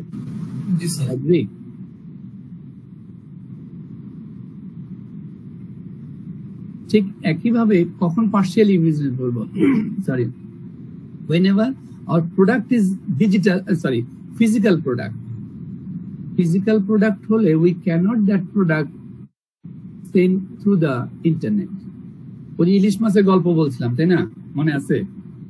তুমি যদি অনলাইনে ইলিশ মাছটা কারোর মাঝে থেকে পারচেস করো উইকেন্ডে, মানিটাও তুমি মনে করো যে তুমি রেমিট করে দিলে অনলাইনে, ধরে না কারোর মাঝে ওয়েবসাইট আছে গ্রোসারি শপ বা ফিশ শপে, তাহলে তুমি সবই দিলা, কিন্তু যে তোমাকে ডেলিভারিটা দিবে সে কি ডিজিটাল ফর্মেটে ইন্টারনেটের মাধ্যমে তোমার ইলিশ মাছ পাঠাইতে পারবে ঘরে? অ্যাবসার্ড, সম্ভব না। তাহলে কি হবে? এই যে ইলিশ মাছের মধ্যে যেগুলো ফিজিক্যাল প্রোডাক্ট আছে, তাহলে সেটা কিন্তু তাকে ইনিশিয়েটিভ নিয়ে কোনো ভেহিকেল দিয়ে তোমার বাসায় পৌঁছায় দিতে হবে। তাহলে এখানে যত কথাই বলে, এটা কিন্তু পিওর ই বিজনেসের আওতায় আমরা নিয়ে আসতে পারবো না। That will be the partial E business, that process will be the partial e-business. সবকিছুই ডিজিটালি পসিবল হলো, কিন্তু প্রোডাক্টটা তোমার ঘরে যখন দিয়ে দিল, এটা ডিজিটালি দিতে পারো না, এটা ফিজিক্যালি দিতে হবে। Is it clear?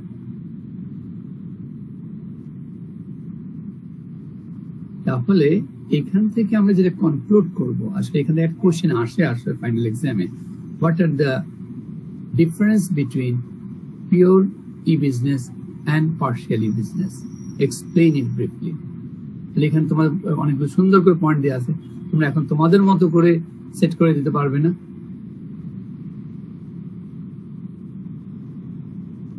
এই কোশ্চেনটা মাঝে মাঝে আসে। জি sir. Okay, thank you very much. Next day আসো, আমরা একটু দেখি। তাহলে এই কথাগুলো এখানে বলা আছে, আমি নেক্সটে চলে যাই। আসো, এইখান থেকে ক্লাসিফিকেশন অফ ই বিজনেস নতুন কোনো কিছু নাই, অথবা নিচের দিকে যখন যাব, এম কমার্স, হ্যাঁ, এল কমার্স, বিজনেস টু এমপ্লয়ি, তারপর আসলে তোমার গভর্নমেন্ট টু সিটিজেন, এগুলো হয়তো আমি আগে পড়াইনি, কিন্তু এগুলোর যদি এক্সাম্পল দিই, দেখো এম কমার্সের এক্সাম্পল তোমরা বলো তো, তাহলে তোমার ডেসক্রিপশন লিখতে পারবা। এম কমার্স, কে বলবো যে এম কমার্সটা কি? M commerce, M commerce, mobile commerce, কে বলবো? মোবাইল কমার্স স্যার, যেটা মোবাইলের মাধ্যমেই আপনার সবকিছু ট্রানজাকশন প্রসেস থেকে শুরু করে সবকিছু কমপ্লিট করা যায়। তার মানে মোবাইলের মাধ্যমেই সবকিছু তোমার কমপ্লিট হয়ে যাচ্ছে। আমরা কি আমাদের যে তোমরা বলো না, তুমি তো বোধহয় ব্যাংকে রেজাল্ট, জি স্যার, আমরা যেটা বলি যে ওই যে মনে করো যে আমরা এম ব্যাংকিং, মোবাইল ব্যাংকিং যেটা বলতেছি, এটা মোবাইল কমার্স আমাদের বলা যায়? অবশ্যই স্যার, অবশ্যই বলা যায়। তাহলে এই দেখো, তোমরা যারা ব্যাংকে, জান্নাত তুমিও তো ব্যাংকে বোধ হয় নাকি জান্নাত? জি স্যার। স্যার জি। এই যে তোমরা যে এম ব্যাংকে, এই যে দুজন রেজাল্ট বোধ পূবালী ব্যাংকে নাকি? জি স্যার। জান্নাতুল কোথায়? আইএফআইসি। আইএফএসসি, জি জি। দেখো তোমরা এখানে কিন্তু দুইজন আছে, তোমরাই কিন্তু আমার থেকে ভালো এক্সাম্পল সেট করতে পারবে। এই যে তোমরা যে মোবাইল ব্যাংকিং এর মাধ্যমে যে কাজগুলো হচ্ছে এগুলো কিন্তু সবই আমাদের এম কমার্সের ভিতরে চলে যাচ্ছে। এটা যদি আমি মাথায় রাখি তাহলে আমাদের দেশে তো কাজ হচ্ছে, তাহলে আমার এক্সপ্লেনেশন যেতে কিন্তু খুব একটা ডিফিকাল্ট করে মনে হবে না, যেটা হয়তো আগে আমি ই বিজনেস বা ই কমার্সে পড়ায় আসিনি। এটা হচ্ছে এম কমার্স। একইভাবে মনে করো তোমার আরেকটা আছে কি লোকেশন কমার্স। তোমরা যদি এখান থেকে তোমরাও কিন্তু ব্যাংকে যারা আছে খুব সহজে কিন্তু লোকেশন কমার্সের এক্সাম্পলটা দিয়ে পারবা, বলতে পারবা? এল কমার্স কি বলবা? লোকেশনটা এখানে ডিফাইন, এটাও এম কমার্সই বাট ডিফাইন একটা লোকেশন। এখন মনে করো তুমি তোমার মোবাইলের মাধ্যমে তুমি সাপোর্ট এন্ড সার্ভিস একটা স্পেসিফিক এরিয়াতে ধানমন্ডি এরিয়ার ভিতরে দিবা। তোমার ব্যাংকের সার্ভিসেস শুধু ধানমন্ডি এরিয়ার ভিতরেই তোমার এখতিয়ারে আছে, আর তোমাকে বলেছে এর ভিতর। তার মানে এই ধানমন্ডি একটা স্পেসিফিক লোকেশনে যখন এম কমার্সের সাপোর্টটা দিচ্ছে তখন এটাকে আমরা বলছি এল কমার্স। এল কমার্স নতুন কিছু না, এটা আর একটা specific branch of M commerce. Is it clear? Yes sir. আরো ক্লিয়ার করে বলি, তোমরা মনে করো যে পূবালী ব্যাংক বা তোমার আইএফআইসি ব্যাংকে এখন কেউ মানি রেমিট করতে চাচ্ছে, মনে করো যে গুলশান ব্রাঞ্চে, কোন একটা স্পেসিফিক ব্রাঞ্চে। এখন সে কি করবে? তোমাদের এই সিস্টেমে যাবে, যাওয়ার পর সে হয়তো যেমন ডাচ বাংলা ব্যাংক বা মার্কেন্টাইল ব্যাংকে যেগুলো বলা আছে যে ঢাকাটাকে দুইটা ভাগে ভাগ করছে, নর্থ আর সাউথ। তোমাদের তো আমি জানি না, তার মানে যদি গুলশানটা যদি সাউথে হয় তোমাকে ঢাকা সাউথকে ডিফাইন করে দিতে হবে সিস্টেমে। যদি নর্থ দাও তাহলে কিন্তু সেখানে তুমি ওই সাপোর্ট সার্ভিসটা পাবা না। তুমি রেমিট করতে চাচ্ছ গুলশানে, সেটা যদি সাউথে পড়ে আগে সাউথে যেতে হবে, তারপর সেই স্পেসিফিক ব্রাঞ্চকে আইডেন্টিফাই করতে হবে, লোকেশনটা আইডেন্টিফাই করে then you can remit the money. Clear? Yes. Okay, তাহলে আমি যেটা বলতে চাচ্ছি যে প্রতিটা জায়গায় আসলে আমাদের দেশে এখন অনেক এক্সাম্পল আসলে চলে আসছে যেগুলি আমরা মাথায় রেখে অথবা কাজ করার চেষ্টা করব। তারপরে দেখো যে বিজনেস টু এমপ্লয়ি, এটাও তোমাদের এক্সাম্পল আমি সেট করছিলাম যে কিভাবে একটা বিজনেস অর্গানাইজেশন এমপ্লয়ীদের সাথে আসলে বিজনেস করতেছে, তাই না? এখন এমপ্লয়ীদের সাথে কিভাবে বিজনেস করতে পারে? মনে করো বিজনেস অর্গানাইজেশন একটা নতুন প্রোডাক্ট তৈরি করলো, এই প্রোডাক্টটা তার মার্কেটে না ছেড়ে তার এমপ্লয়ীদেরকে যদি ফ্রি অফ কস্ট আর লেস কস্ট যদি দিয়ে দেয়, ধর ফ্রি অফ কস্টে দিয়ে দিল, তোমরা এটা টেস্ট করে একটা ফিডব্যাক ফর্ম দিল, এটা ফিডব্যাকটা দিবে। তাহলে ফিডব্যাকটা এমপ্লয়ীদের মধ্যে থেকে যখন পেলো যে whether that product is good or the bad, whether suitable for the citizen of Bangladesh, তার তো তাদের কাছে ফিডব্যাকটা পাইলো, পাওয়ার পর যদি তারা এটা মার্কেট করে that will be good for the company। আর সেখান থেকে রিভিউ ফর্মে যদি কোনো নেগেটিভ কোনো ইম্প্যাক্ট বা কিছু আসে তাহলে তার they can take the initiative to improve the product and then send it to the market। তাতে কি হবে? তাতে কোম্পানির গুডউইলটা আরো বাড়বে না? কাজে বড় বড় জায়ান্ট যেগুলি কোম্পানি আছে বাইরের দেশে, বিশেষ করে যখন whenever they produce any new product, so they given it to their own employee test করার জন্য, তাদের ফিডব্যাক আসার পর তারপর তার মার্কেটে ছাড়ে। আমি আরো একটা গল্প করছিলাম তোমার কার্ডিফের আগে, মনে আছে যে শুধুমাত্র তার এমপ্লয়ীদের মধ্যেই নতুন প্রোডাক্ট আনে না, তাদের রেসিডেন্সে যে লোকজন থাকে তাদেরকে কিন্তু ফ্রি অফ কস্টে খাওয়ায়। আমি বলছিলাম একটা ফুড কোম্পানির কথা, তোমার কেক কোম্পানির কথা বলছি মনে হয়। জি স্যার। হ্যাঁ, রাইট। আমি বলছিলাম যে একটা ফুড কোম্পানি যেটা কার্ডিফে আমি যে এরিয়া থাকতাম, একটা ফুড কোম্পানি পার দিয়ে আসতাম। ওই কোম্পানি তার যে অবজেক্টিভটা হচ্ছে সবসময় 3 থেকে 4 মাস পর পর নতুন নতুন কিছু কেক তৈরি করে। মনে করো ওদের যে বিভিন্ন ভ্যারাইটি বিভিন্ন ফ্লেভারের কেক আছে, মনে করো জিঞ্জার কেক, আমাদের দেশে হয়তো জিঞ্জার কেকটা নাই, আছে যে ওই আদাটাকে কি করে তারা, তোমরা বলো না স্যার মোরব্বা বানায়, তারা ওই আদাটার মোরব্বা বানায় আগে, মানে ওটা কুচি কুচি করে কেটে ওইটা তারা কি বলে ইয়ের মধ্যে ফেলে দেয় কি তোমার কেকে, সেটা হচ্ছে জিঞ্জার কেক, জিঞ্জার ফ্লেভার এবং ওই আদার মোরব্বাটা তখন একটা ডিফারেন্ট টেস্ট। তোমরা যেমন বাটারি কেক বলো, ওরা ওইরকম ভ্যানিলা কেক বলো, কি কি চকলেট কেক বলো, এরকম তার প্রতি 3 মাস পর নতুন নতুন কেক করে প্রডিউস করে এগুলো মার্কেটে ছাড়ার আগে তাদের এমপ্লয়ীদের টেস্ট করে। সারাউন্ডিংস আমরা যখন যাই আমাদের গিফট ব্যাগ এর মধ্যে উপহার দেয়, দিয়ে বলে তুমি নিয়ে যাও, খাওয়ার পর টেস্ট করার পর ফিডব্যাক ফর্মটা ড্রপ করে দিয়ে যাও তোমার কনভিনিয়েন্ট টাইমে। তাহলে আলটিমেটলি কি দাঁড়াচ্ছে, একটা মার্কেটিং স্ট্র্যাটেজি দেখো একটা কোম্পানি, তার মানে সারাউন্ডিংসে যারা আছে তাদের ফিডব্যাকটা অপিনিয়নটা কিন্তু নিয়ে নিচ্ছে, তাদেরকে টেস্ট করায়, তার থেকে তারা কিন্তু পজিটিভ নেগেটিভ ফিডব্যাক গুলো পাচ্ছে। Then they can review, they can improve the product, after that they send it to the market. তাদের মার্কেটিং স্ট্র্যাটেজি তুমি চিন্তা করে দেখো তারা কিভাবে মানে তাদের প্রোডাক্টটা যে গুড প্রোডাক্ট কিনা এটা অপিনিয়নটা নিয়ে they can send it to the market. যাই হোক, আমি যেটা বলতে চাচ্ছি, আমি তোমাদের যে ইয়েটা নিয়ে কথা বলছেন সেটা ছিল যে এমপ্লয়ীদের মধ্যে, তো এমপ্লয়ি থেকে আমি সারাউন্ডিংসও চলে গেছি যে B2E R government to citizen, এটা তোমাদের সবার এখন জানা আছে। তুমি আমি আমরা সবাই কিন্তু আসলে একটা ন্যাশনাল আইডি কার্ডের আওতায়, এটা কিন্তু গভর্নমেন্ট টু সিটিজেনের রিলেশনশিপ। অথবা তুমি আমি আমরা এখন সবাই কিন্তু ডিজিটাল পাসপোর্টের আওতায়, এটাও কিন্তু গভর্নমেন্ট টু সিটিজেনের এক্সাম্পল। কাজে এইগুলো কিন্তু নতুন কোনো কিছু না, এই 4টা টার্ম এখানে এসে অ্যাড হয়েছে, এগুলি ডেসক্রিপশন এখানে দেওয়া আছে, মনে হচ্ছে এগুলো বোধহয় অনেক। লাস্ট আসো যে the benefit of e commerce, এখানে আমরা আগেও বেনিফিট অফ ই কমার্স সম্পর্কে বলছি, কিন্তু we are focusing on 3 different areas of the benefit in Bangladesh. The first benefit, the benefit of organization, অর্থাৎ একটা business organisation how they can get the benefit if they apply the e-business. তারপরটা ছিল যে benefit of the consumer, how a consumer can get the benefit if we apply e-business in different organizations. And last one ছিল যে benefit of the society, একটা society কিভাবে benefited হচ্ছে। Ultimately আমরা যেটা এখানে ডিসকাস করতে যাচ্ছি, এখানে 3 রকমের কিন্তু বেনিফিট ফোকাসিং পয়েন্টটা, এবং এটা ঘুরে ঘুরে 3টার মধ্যে যে কোনো একটা কিন্তু আসে। What are the benefits of the society if we apply or implement the e-business here in Bangladesh?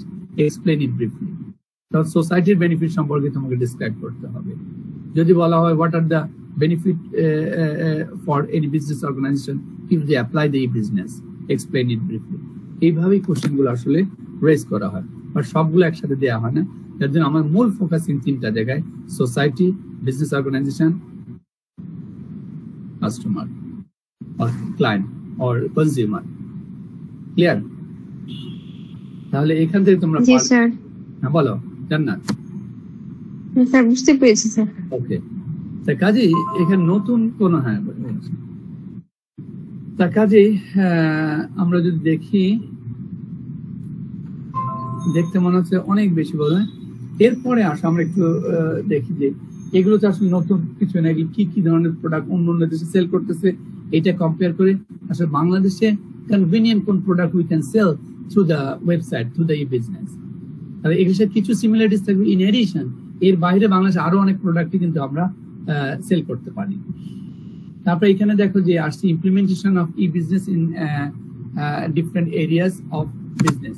এখানে ডিরেক্ট মার্কেটিং এর কথা চলে আসছে।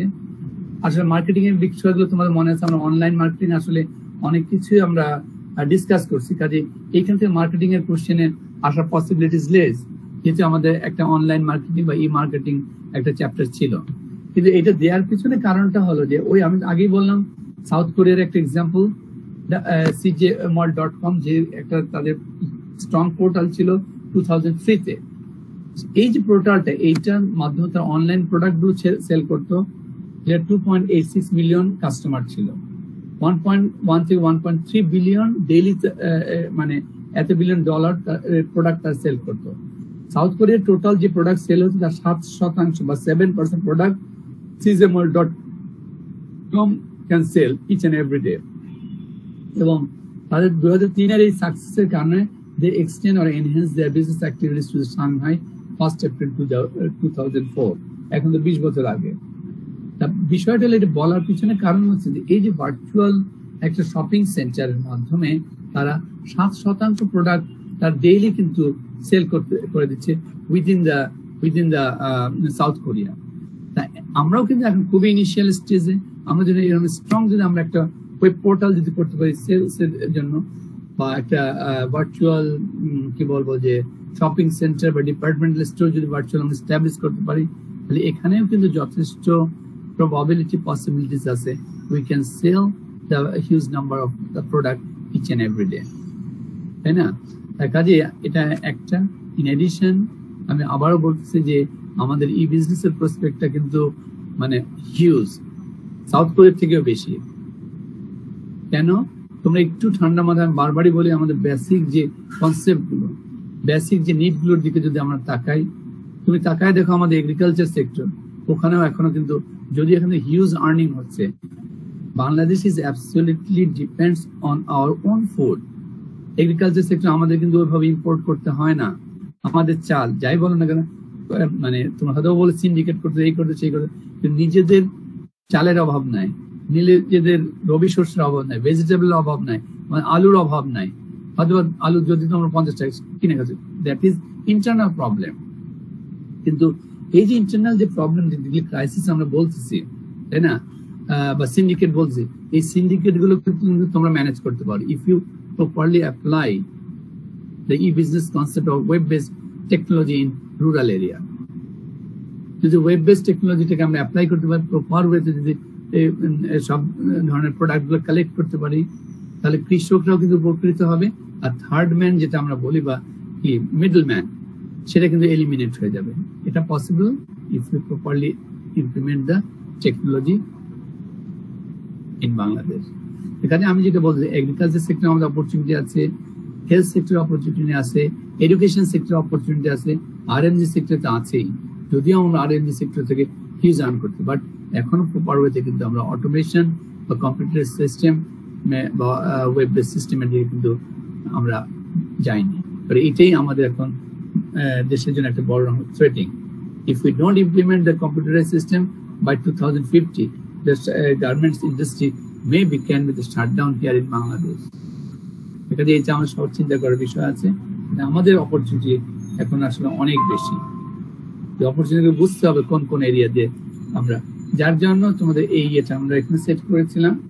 এরপর আসলে travel and tourism service online, এখানে আমাদের দেশে একটা হিউজ প্রসপেক্ট আছে, যেটা আমি কি বলবো যে আমরা কিন্তু এখনো ওইভাবে আগাইতে পারি। ট্রাভেল এন্ড ট্যুরিজম, তোমরা যদি ট্রাভেল এন্ড ট্যুরিজমের সাথে যারা কাজ করো বা যারা ইন্টারেস্টেড, তোমরা একটু চিন্তা করে দেখো, আমরা এই সেক্টরটা যদি আমাদের নলেজটাকে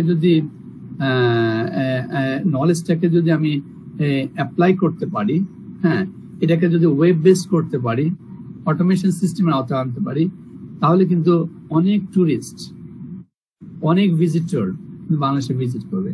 কিন্তু আমাদের ওই ধরনের এখনো কিন্তু স্ট্রং ওয়েব পোর্টাল নাই। আমি যদি সিম্পল তোমার নেপালের সাথেই কম্পেয়ার করি, whether you believe it not, week before আমি 12 তারিখ থেকে 18 তারিখ তো নেপালে ছিলাম। শুধুমাত্র আমি এখান থেকে যাওয়ার আগে একটা এজেন্সির সাথে বলছে আমি থাকবো, ওরা সব কিছু প্ল্যান করে 7 দিনের আমাকে দিয়ে দিছে। আমাকে কিচ্ছু করতে হবে না, তুমি বিশ্বাস করেছো না করো, খুবই কমফোর্টেবল জার্নি। যেখানে গেছি তার সবকিছু সেইভাবে কিন্তু রেডি করা ছিল। আমি 2টা প্লেসে গেছি, কাঠমান্ডু ছিলাম, পোখরা থেকে পোখরায় অনেকগুলো প্লেসে ভিজিট করছি, রাইট? কিন্তু তাদের এটা এত স্ট্রং মনে হয়, কিন্তু যে জিনিসটা আমরা কিন্তু বাংলাদেশেও যদি কোনো সাইডে যেতে যাই, এটা যদি সুন্দরবন হোক, কক্সবাজার হোক, আমাদের ট্রাভেল এজেন্সি কিন্তু ওইভাবে সাপোর্ট সার্ভিস এখনো নিশ্চিত করতে পারে না, লোকালের ক্ষেত্রেও না, ইন্টারন্যাশনাল বা ফরেন ডেলিগেটস এর ক্ষেত্রেও না। তো এই জায়গাটায় আমাদের কিন্তু একটা বড় সুযোগ আছে যে ট্যুরিজম সেক্টরটাকে আরো স্ট্রং করা। ইভেন দো আমি তোমাদের কাছে আরেকটা, তোমরা যে 2জন ব্যাংকের ইয়াতে আছো, আমি সবচেয়ে আশ্চর্য হয়েছি যে ডাচ বাংলা ব্যাংকের যে ইন্টারন্যাশনাল ক্রেডিট কার্ড, এটা আমার কাছে যেটা মনে হচ্ছে, আমি যখন ওখানে ইউজ করছি, এটাও ইউজ করছি আমি স্ট্যান্ডার্ড চার্টার করছি, এটা ফান্ড ব্যাংক বা UK based bank standard charter.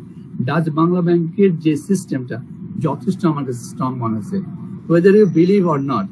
আমি যখন প্রতিটা মানি ওখানে রুপিতে কারেন্সি নিয়েছি, ওদের ব্যাংক থেকে টাকা নিয়েছি বা যেখানে, সাথে সাথে কিন্তু আমাকে অ্যালার্ট করছে বা জানায় যে তোমার এতটুকু ডলার মানে কি বলবো যে ডিডাক্ট করা হলো। আমি যখন হ্যাঁ এটা আমাদের ব্যাংকেও কিন্তু স্যার খুব ভালো ফ্যাসিলিটি। তোমাদের ব্যাংক কি বলো তো? আইএফআইসি ব্যাংক স্যার, আমাদের ডেবিট কার্ডে এই ফ্যাসিলিটি আমরা দেই স্যার। আইএফআইসি ট্রানজাকশনের জান্নাতুলের সেম ব্যাংক আইএফআইসি। জি স্যার, ডেবিট কার্ডেও কিন্তু স্যার আমরা এই ফ্যাসিলিটি গুলো দেই স্যার। আমি যে আমি ওটা ভিসা কার্ড বা ক্রেডিট কার্ড যাই হোক, এই যে সিস্টেমটা, এটা আমার কাছে আমি কমফোর্ট ফিল কেন করছি, আমি তোমাদেরকে বলি, সিস্টেম আমাদের দেশে আসলে আমরা হজবর করে রাখছি। আমি যেহেতু তোমার 3 জন ব্যাংকিং এ, এখন আমাকে বলো যে বাংলাদেশ কারেন্সি আর রুপি মানে নেপালি রুপি কোনটা strong? Sir Nepali rupee strong sir. Nepali rupee strong না আমাদের তো স্ট্রং স্যার বাংলাদেশি কারেন্সি দুটো মনে হয় ইকুইভ্যালেন্ট। হ্যাঁ, দুইটা ইকুইভ্যালেন্ট। আচ্ছা, এই যে দেখো কয়েকজনে রেজাল্ট যেটা বলছে সেটাই ফ্যাক্ট। বাংলাদেশের স্ট্রং। তোমরা যদি ওই যে এলসি যেটা আমরা লেটার অফ ক্রেডিট, এলসি তে যদি দেখো তাহলে বাংলাদেশের কারেন্সিটা মানে স্ট্রং। আমি যাওয়ার আগে তখন তো হাতে কিছু ক্যাশ নিব, নেপালি রুপি নিব। আমি যখন এজেন্সি গুলোতে গেলাম, ব্যাংকও আমাদের দিতে পারবো, বলে স্যার ডলার নেন। আমরা ডলার আমার হাতে আছে, কিছু রুপি আমি নিতে যাচ্ছি। এই করতে করতে যখন এজেন্সির কাছে গেলাম, এজেন্সি বলে স্যার রুপি দিব, কত নিবেন? আমরা 20,000 রুপি নিব। আমাকে কি করলো, বলে স্যার 24,000 টাকা দেন। আমি কয়েকটা এজেন্সি আমি চলে যাবো, যার জন্য লাস্ট টাইম বাধ্য হয়ে 24,000 টাকা দিয়ে আমি তোমার রুপি গুলো নিলাম। আসলে আলটিমেটলি কিন্তু উল্টা ঘটনাটা হওয়ার কথা ছিল। এটা বাংলাদেশে আমি আবারও বলতেছি যে আমাদের ইন্টারনাল সিস্টেমের প্রবলেম। যেহেতু ব্যাংকে রুপি ওইভাবে অ্যাভেলেবেল নাই, এখন বাহিরের থেকে তারা কিন্তু তাদের ইচ্ছা মতো কারেন্সিটা নিয়ে নিল। কিন্তু নেপালে যখন গেলাম, দেখো মজার বিষয়টা, তোমরা খুবই অবাক হবে। আমি তখন আর রুপি তাদের ওখান থেকে যেটা নিই, ওই স্ট্যান্ডার্ড চার্টার, আমি বুঝতে পারি ডলার হিসাবে আমার কত কেটে যাচ্ছে। আমি যখন বাংলাদেশে ফিরে আসলাম, এখন বলো তো ডলারের রেট কত? তোমরা যারা ব্যাংকে আসো, আজকে বা 1 সপ্তাহ আগে, 2 সপ্তাহ আগে কত? আমরা 109 টাকা 50 পয়সা স্যার লাস্ট ডেতে। কত টাকা? 110 টাকার মধ্যে এনক্যাশমেন্ট করলে স্যার আমরা কিনছি 109 টাকা 50 তোমার সাথে এগ্রি। আমি ধরে নিলাম তোমার সবাই 110 থেকে 109 থেকে 110 এর ভিতরে, তাই না? এখন আমি বাইরে যাওয়ার আগে তখন যখন ব্যাংকে যাই, তখন ব্যাংক থেকে আসলে ওইভাবে ডলার নাই বা দিতে পারেনি। যখন বাইরে গেছে, বাইরে কি বলে স্যার 20 এর নিচে দেওয়া যাবে না। মানে 10 টাকা পার ডলারে তোমার 10 টাকা বাইরে বেশি নিচ্ছে তোমার ব্যাংকের বাইরে, সেটা জানো তো নিশ্চয়। কিন্তু আমি কেন এই কথাটা বললাম, আমি যখন ওখানে রুপিতে ডলারে কনভার্ট করেন, ব্যাংক কিন্তু ওই যে তুমি যেটা বললে যে 109.5, ওরা আমাকে বলে স্যার যে ডেটে যেটা আমাদের এলসি রেট ছিল ওই 9 থেকে 10 এর ভিতরে আপনার ট্রানজাকশন কনভার্ট করা হলো। তাহলে এই যে আমি অ্যাজ এ কনজিউমার হিসেবে জানতে পারলাম, আমি হ্যাপি। কারণ আমি যাওয়ার আগে তো আমাকে কেউ 20 এর নিচে দিবে না। তো আমি যা খরচ করলাম ওখানে, এখন দেখলাম 9 থেকে 10 এর ভিতরে কনভার্সন হয়ে গেছে। তাহলে এইখানে আমি আমার পয়েন্ট ভাগ থেকে বলি, অ্যাজ এ ক্লায়েন্ট হিসেবে আমি কিন্তু স্যাটিসফাইড, তাহলে সিস্টেমে স্যাটিসফাইড। আমি এসে যখন দেখলাম আরে যাওয়ার আগে ডলার তো আমাকে বাড়িতে 20, 18, 19 এর নিচে দিবে না, 19 পয়েন্ট সামথিং করে দেওয়া, বলছে এই রেটে নিয়ে যান, কোথাও পাবেন না। আমাদের না থাক, তাহলে আমি কার্ড নিয়ে যাই, যা আছে আছে। কাজেই এই কারণে আমি বললাম, হয়তো তোমাদের ব্যাংকগুলো এখন অনেক ডেভেলপ করে গেছে বাংলাদেশে। এটা আমার হাতে যেহেতু ডাচের ভিসা কার্ডটা ছিল, আমি এটা কম্পেয়ার করবো। ইভেন দো আমি স্ট্যান্ডার্ড চার্টার ইউজ করি, কিন্তু তারাও আমাকে বলেনি যে আমার কত ডলার গেল। আমি বাংলাদেশে যখন আসছি তখন বুঝলাম যে আমার এত টাকা ডিডাক্ট হয়ে গেল। ক্লিয়ার? এই কারণে বলতেছি যে এই যে তোমাদের যে পূবালী ব্যাংক অথবা তোমাদের আইএফআইসি ব্যাংক, আমি শিওর হয়তো আমি দেখি নাই, তোমাদের সিস্টেমও যথেষ্ট স্ট্রং। কাজে এটা মানে progressing e commerce, e business, mobile banking, everything. কাজেই আমার কাছে যেটা মনে হয় যে এটা একটা ভালো dimension for the Bangladesh in near future. আসো আমরা কোথায় চলে গেছি। আচ্ছা, কাজে আমার কাছে যেটা মনে হচ্ছে, ট্যুরিজম থেকে আসছি, ট্যুরিজম সেক্টরটা কিন্তু আমার হিউজ একটা প্রসপেক্ট আছে নিয়ার ফিউচারে, এদিকে আমাদের এক্সপ্লোর করা। ইন্স্যুরেন্স আমাদের যথেষ্ট আছে, কারণ ইন্স্যুরেন্স নিয়ে আমরা এখনো অতটা সচেতন না, বা ইন্স্যুরেন্স কোম্পানি আমাদের ক্লায়েন্টদের বুঝাইতে পারে না, তাদের সিস্টেমে অতটা স্ট্রং না, এখানে কাজ করার সুযোগ আছে। আর অনলাইন সিকিউরিটি, যেটা আমি এখানে বলছিলাম তোমাদের, অনলাইন সিকিউরিটি বা ই সিকিউরিটি, এখানে আমরা ডিসকাস কিছুটা করছি। বাট এই যে অনলাইন সিকিউরিটি, আমাদের নেক্সট একটা চ্যাপ্টার আছে, যার জন্য এই চ্যাপ্টার থেকে অনলাইন সিকিউরিটির কোশ্চেন রেজ করা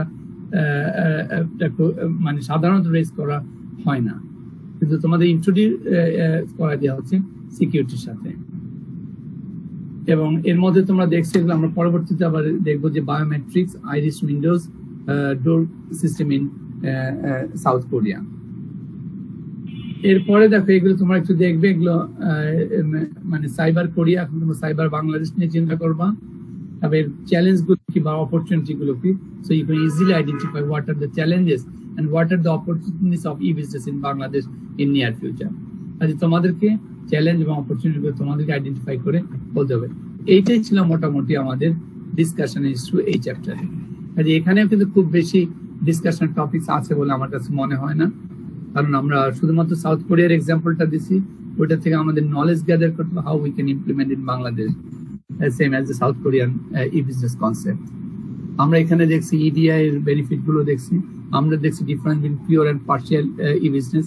আমরা এখানে দেখছি যে বিভিন্ন সেক্টরে সোসাইটির ক্ষেত্রে কিভাবে বেনিফিটেড হচ্ছে ই বিজনেসের দিক থেকে, কনজিউমার কিভাবে বেনিফিটেড হচ্ছে, বিজনেস অর্গানাইজেশন কিভাবে বেনিফিটেড হচ্ছে, এগুলো এক্সাম্পল এবং ডিটেলস কতগুলো এক্সাম্পল আমরা দিয়েছিলাম বিভিন্ন সময়। হ্যাঁ, এইগুলো ছিল আমাদের আসলে মূল ডিসকাশন টপিকস এই চ্যাপ্টারের ভিতরে। ফোকাসিং, কাজে দুটা জায়গায় তোমরা ফোকাসিংটা করবা, একটা প্রসপেক্টটা কি e business here in Bangladesh, আর চ্যালেঞ্জেস গুলো কি আছে হিয়ার ইন বাংলাদেশ।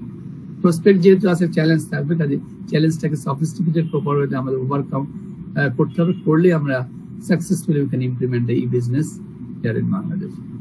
এইটুকু ছিল আমাদের মোটামুটি তোমাদের যে ডিসকাশনের আসলে টপিকস দুটা চ্যাপ্টারে, এবং দুইটা আসলে ইন্টারেস্টিং চ্যাপ্টার। কাজে নেক্সট আমরা যে এক্সামটা নিব এটা day after tomorrow on Friday at 8 PM 8টায়। বলো এবার তোমাদের কোনো কথা আছে কিনা?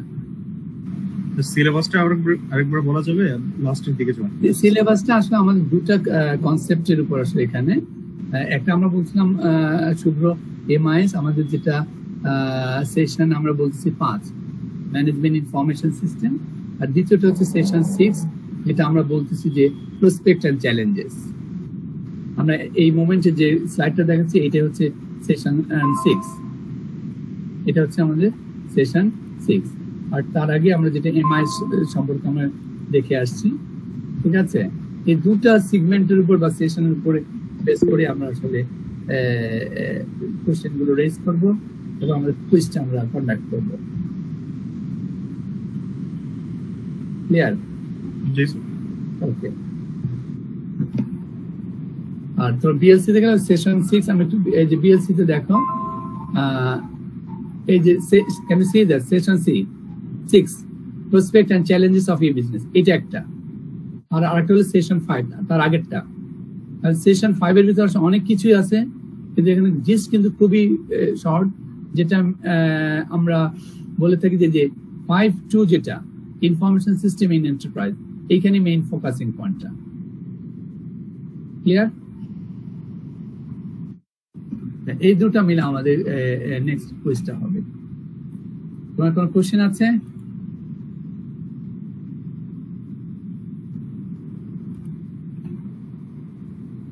বলো। রেজাউল, কোনো কোশ্চেন আছে? জি না স্যার। জান্নাতুল, কোশ্চেন? না sir, thank you sir, clear. আমার মনে হয় এইটুকুর উপর তুমি একটু ভালো করে পড়ো। এখন আমি কি নতুন চ্যাপ্টার স্টার্ট করব? না স্যার, আমরা প্রিপারেশন নিচ্ছি। স্যার নেক্সট ক্লাসে করলে ভালো। আচ্ছা, তাহলে নেক্সট উইকে আমরা নতুন চ্যাপ্টার বা ই পেমেন্টটা স্টার্ট করব। এটা 2টা থেকে 3টা 4-5 ঘন্টার মতো লাগবে দুইটা শেষ করতে, আশা করি শেষ হয়ে যাবে। আর তোমরা অ্যাসাইনমেন্ট যারা জমা দেওয়া নেই, ফার্স্ট অ্যাসাইনমেন্টটা জমা দিয়ে দিও, সেকেন্ডটাও তোমরা জমা দিয়ে দাও। আগে অনলাইনে দাও, আমি একটু দেখি, আর যেটা কনভিনিয়েন্ট ডে তোমরা ফেস টু ফেস ক্লাসে আসবে, আমি তোমার সাথে ডিসকাস করে সেটা কালেক্ট করে নেব। তাহলে অ্যাটেন্ডেন্সে চলে যায় নাকি?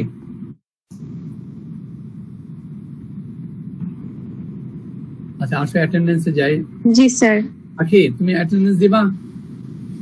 জি স্যার, আমি সিস্টেমেই আছি, তাহলে আমি দিয়ে দিচ্ছি। আমি আছি। ঠিক আছে স্যার। স্যার আগামীকাল তো প্রেজেন্টেশন নেবেন তাই না সন্ধ্যায়? হ্যাঁ, ও সরি, আমি বলে ভালো কথা মনে করছো। হ্যাঁ, আগামীকাল সন্ধ্যা 7টা থেকে আমরা প্রেজেন্টেশন নিব। আশা করি কালকেই সবারটা শেষ হয়ে যাবে। তোমরা সবাই একটু অ্যাটেন্ড করে, পার্সেন্টেজের একটা বিষয় আছে। এমবিএ এর বোধহয় একজন বাকি। আমরা যেটা করবো আগামীকাল সিএসসি দিয়ে স্টার্ট করবো, সিএসসি লাস্ট যেখানে শেষ করছি তারপর থেকে স্টার্ট করবো, পরে আবার আমরা প্রথম থেকে শুরু করব। ঠিক আছে, সবাই কালকে একটু থেকো, বিষয় আছে। হ্যাঁ স্যার, ক্যামেরাটা অন রাখা কি ম্যান্ডেটরি কিনা একদম জিজ্ঞেস করেছিল, আপনি একটু বলবেন? কোনটা বলো তো? অ্যাটেন্ডেন্স না, প্রেজেন্টেশনের সময় ক্যামেরাটা অন রাখা কি ম্যান্ডেটরি কিনা? কারণ এটা আসলে ইউনিভার্সিটি রিকোয়ারমেন্ট, ইউজিসি রিকোয়ারমেন্ট, আমার তোমার রিকোয়ারমেন্ট না। ইউনিভার্সিটি ইউজিসি রিকোয়ারমেন্ট যে আপনার অনলাইনে যে প্রেজেন্টেশন জানেন ক্যামেরা অন রাখতে হবে, কারণ এটা তো ইভালুয়েশন হচ্ছে তোমার। আচ্ছা স্যার, সেই কারণে ইউজিসি রিকোয়ারমেন্ট, আমার আর তোমার কিন্তু রিকোয়ারমেন্ট না, বলা আছে পলিসিতে। এই জন্য একটু চেষ্টা করবে তোমরা ক্যামেরাটা, পুরোটা যখন রেকর্ড হয় পরে সাবমিট করলে যখন দেখবে স্যার ইয়ে নিচ্ছে তার স্টুডেন্টরা মাইক্রোফোন ক্যামেরা অফ করে বসে আছে। ঠিক আছে, অ্যাটেন্ডেন্সে চলে যায়। হ্যাঁ স্যার, আমি তাহলে অ্যাটেন্ডেন্স নাও স্টার্ট করি। হ্যাঁ স্টার্ট কর, আকি অ্যাটেন্ডেন্স দাও। আমি আছি। ঠিক আছে স্যার। 0013007 প্রেজেন্ট। 008 আসছে, ওনার নেটে ইস্যু। ঠিক আছে। 001 003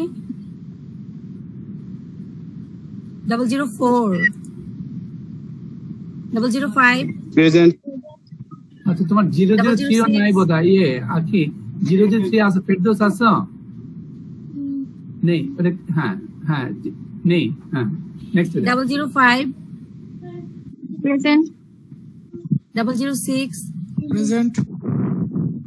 007 008 প্রেজেন্ট প্লিজ। প্রেজেন্ট। হ্যাঁ 008 আছে। প্রণব হাওলাদার ছিল তো, প্রণব হাওলাদারটা দেননি। প্রণব ছিল, আছে প্রেজেন্ট বলেছি স্যার। এটা হচ্ছে এমআইএস ডিপার্টমেন্টের বলতেছে। আর প্রণব ছিল। হ্যাঁ প্রণব ছিল। 004 আছে। 004 আমি তো আসছি। হ্যাঁ ঠিক আছে। হ্যাঁ 009 নেই। 009 নাই। 011 প্রেজেন্ট। অনিকা ছিল, আছে। হ্যাঁ 001 আছে। 012 ঠিক আছে স্যার। 012 নেই, অ্যাবসেন্ট। মেহেদি হাসান মুন্না। এমআইএস এর কি কেউ বাদ পড়েছেন? তাহলে আমি সেভ দিয়ে দিচ্ছি। আমার মনে হয় না, তুমি অ্যাকসেপ্ট করে নাও। ঠিক আছে স্যার। 30035 005 দেয়া হয়েছে। আলে স্যার 054 স্যার। জি 0 এমএসসি এখনো নেই নাই। ওটা এমআইএস দেওয়া হয়েছে। Wait, sorry sir. নেক্সট তে যাও, একটু ওয়েট করো। এখন হচ্ছে হ্যাঁ এমবিএটা দিয়ে নাও, এমবিএটা দিয়ে নাও। হ্যাঁ আমি একটা দিয়ে নেব। মার্চ সেকশন যেটা এটা। হ্যাঁ এমবিএ 4টা আছে, এটা দিয়ে তারপর তুমি এমএসসি সিএসসি তে যাও। ঠিক আছে স্যার। হ্যাঁ 3062 3062 ইয়েস আমি। কতটা আছে? হ্যাঁ 3086 3086 আবির হাসান। নেই। 027 ইয়েস। 042 ইয়েস। ওকে ঠিক আছে। সেভ করে দাও।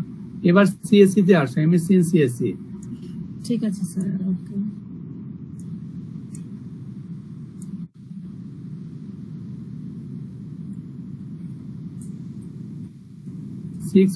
হ্যাঁ এখন সিএসসি মামুন আছে। 005 আছে। 007 08 প্রেজেন্ট। 10 007 আছো? Present. Okay yes sir. Okay, thank you very much. 12 yes 012 015 016 present. Present 016 present. আর 015 আছেন মোশাররফ। ও ছিল, মানে ওর নেট ইস্যুতে ও বের হয়ে গেছে। ওকে দিয়ে দাও। ঠিক আছে। 018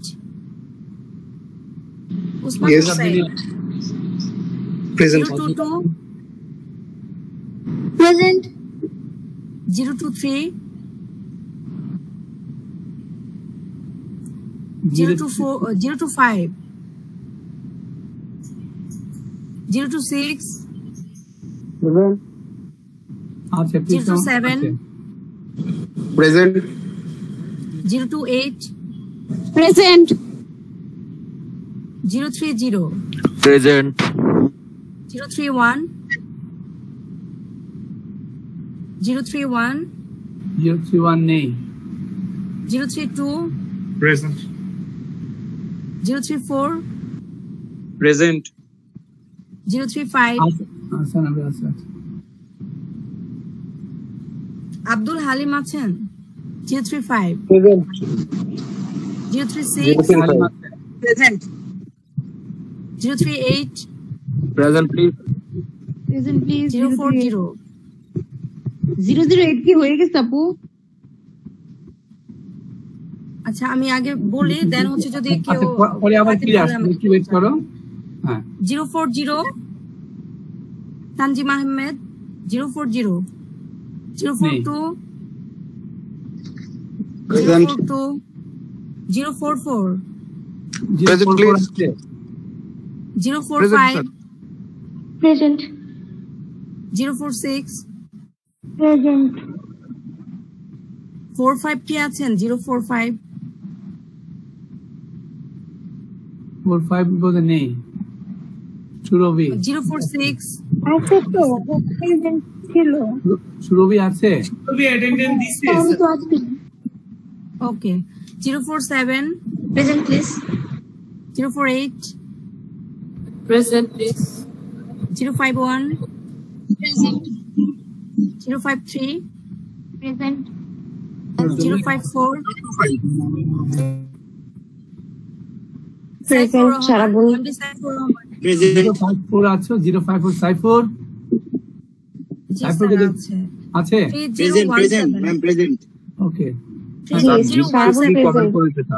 Or mic problem. ওকে আচ্ছা কেউ বাদ পড়েছেন একজন মেবি বলেছেন 008 রাইট দেয়া হয়েছে ফারজানা আক্তার 023 মেসেজে বলেছে হ্যাঁ দিয়েছে।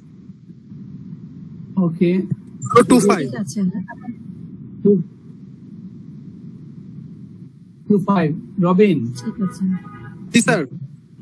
রবিন 25 আছে কিন্তু 23 নেই তো, আছে 023। দাঁড়াও আমি চ্যাট বক্সে একটা সেকেন্ড, চ্যাট বক্সে 023 আছে, আছে দিয়ে দাও। 25 বোধহয় নাই। রবিন আছে? রবিন? জি স্যার, আমি ক্লাসে আছি। ওকে, থ্যাংক ইউ ভেরি মাচ। হ্যাঁ, 25 আছে। হ্যাঁ, আমার মনে এবার অ্যাকসেপ্ট তাহলে আমি সেভ দিয়ে দিচ্ছি আর মেবি কেউ বাকি নেই। হ্যাঁ, ওকে, অ্যাকসেপ্ট করুন। স্যার এক্সামের টাইম কতটুকু দেয়া হবে আমাদের? কোনটা ইয়েতে তোমার কি ফ্রাইডে বলে কুইজটা থার্ড কুইজ? আমার মনে হয় 30 মিনিটস এর মতো টাইম থাকবে। 30 মিনিট না, আর আমরা তো হাতেই লিখে দিব। হাতে লিখবা, ওটা অনলাইনে তো, ওখানে তুমি অনলাইন ঢুকলে বুঝবা যে আর লেখার জিনিস হয়তো খুব কম থাকবে, একটা সেন্টেন্স হয়তো লিখতে হতে পারে, কোশ্চেন ম্যাচিং দেয়া থাকবে, ট্রু ফলস দেয়া থাকবে, কিংবা আমাদের চয়েস দেয়া থাকবে 1 2 3 4 হুইচ ওয়ান কারেক্ট। আগে সিনারিটা পড়বা, কারেক্ট আনসার কোনটা, 3টা 4টা দেয়া থাকবে, তার মধ্যে একটা আনসার কারেক্ট হবে।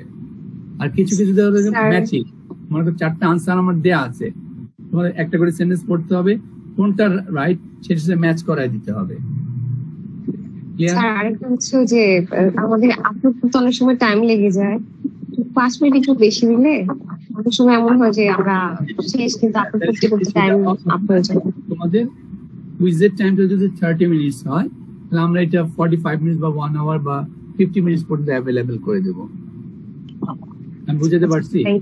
তার মানে তোমার ঢুকতে আমি জানি সমস্যা হয় অনেকের, ওই জায়গায় একটু ফ্রি টাইম থাকবে, কিন্তু যেটা তোমাদের যখন কোশ্চেনে ঢুকে গেলাম আনসার করবে ওইটা আবার ডিফারেন্ট। 30 মিনিটস হবে, 30 মিনিটস এর মধ্যেই কমপ্লিট করবে। আর যদি কমপ্লিট না করো অটো কিন্তু 30 মিনিট পর সিস্টেম। ও স্যার আমরা এক্সাম কি সিস্টেমেই দিব না, আমরা খাতায় লিখবো না, সিস্টেমেই থাকবে সবকিছু?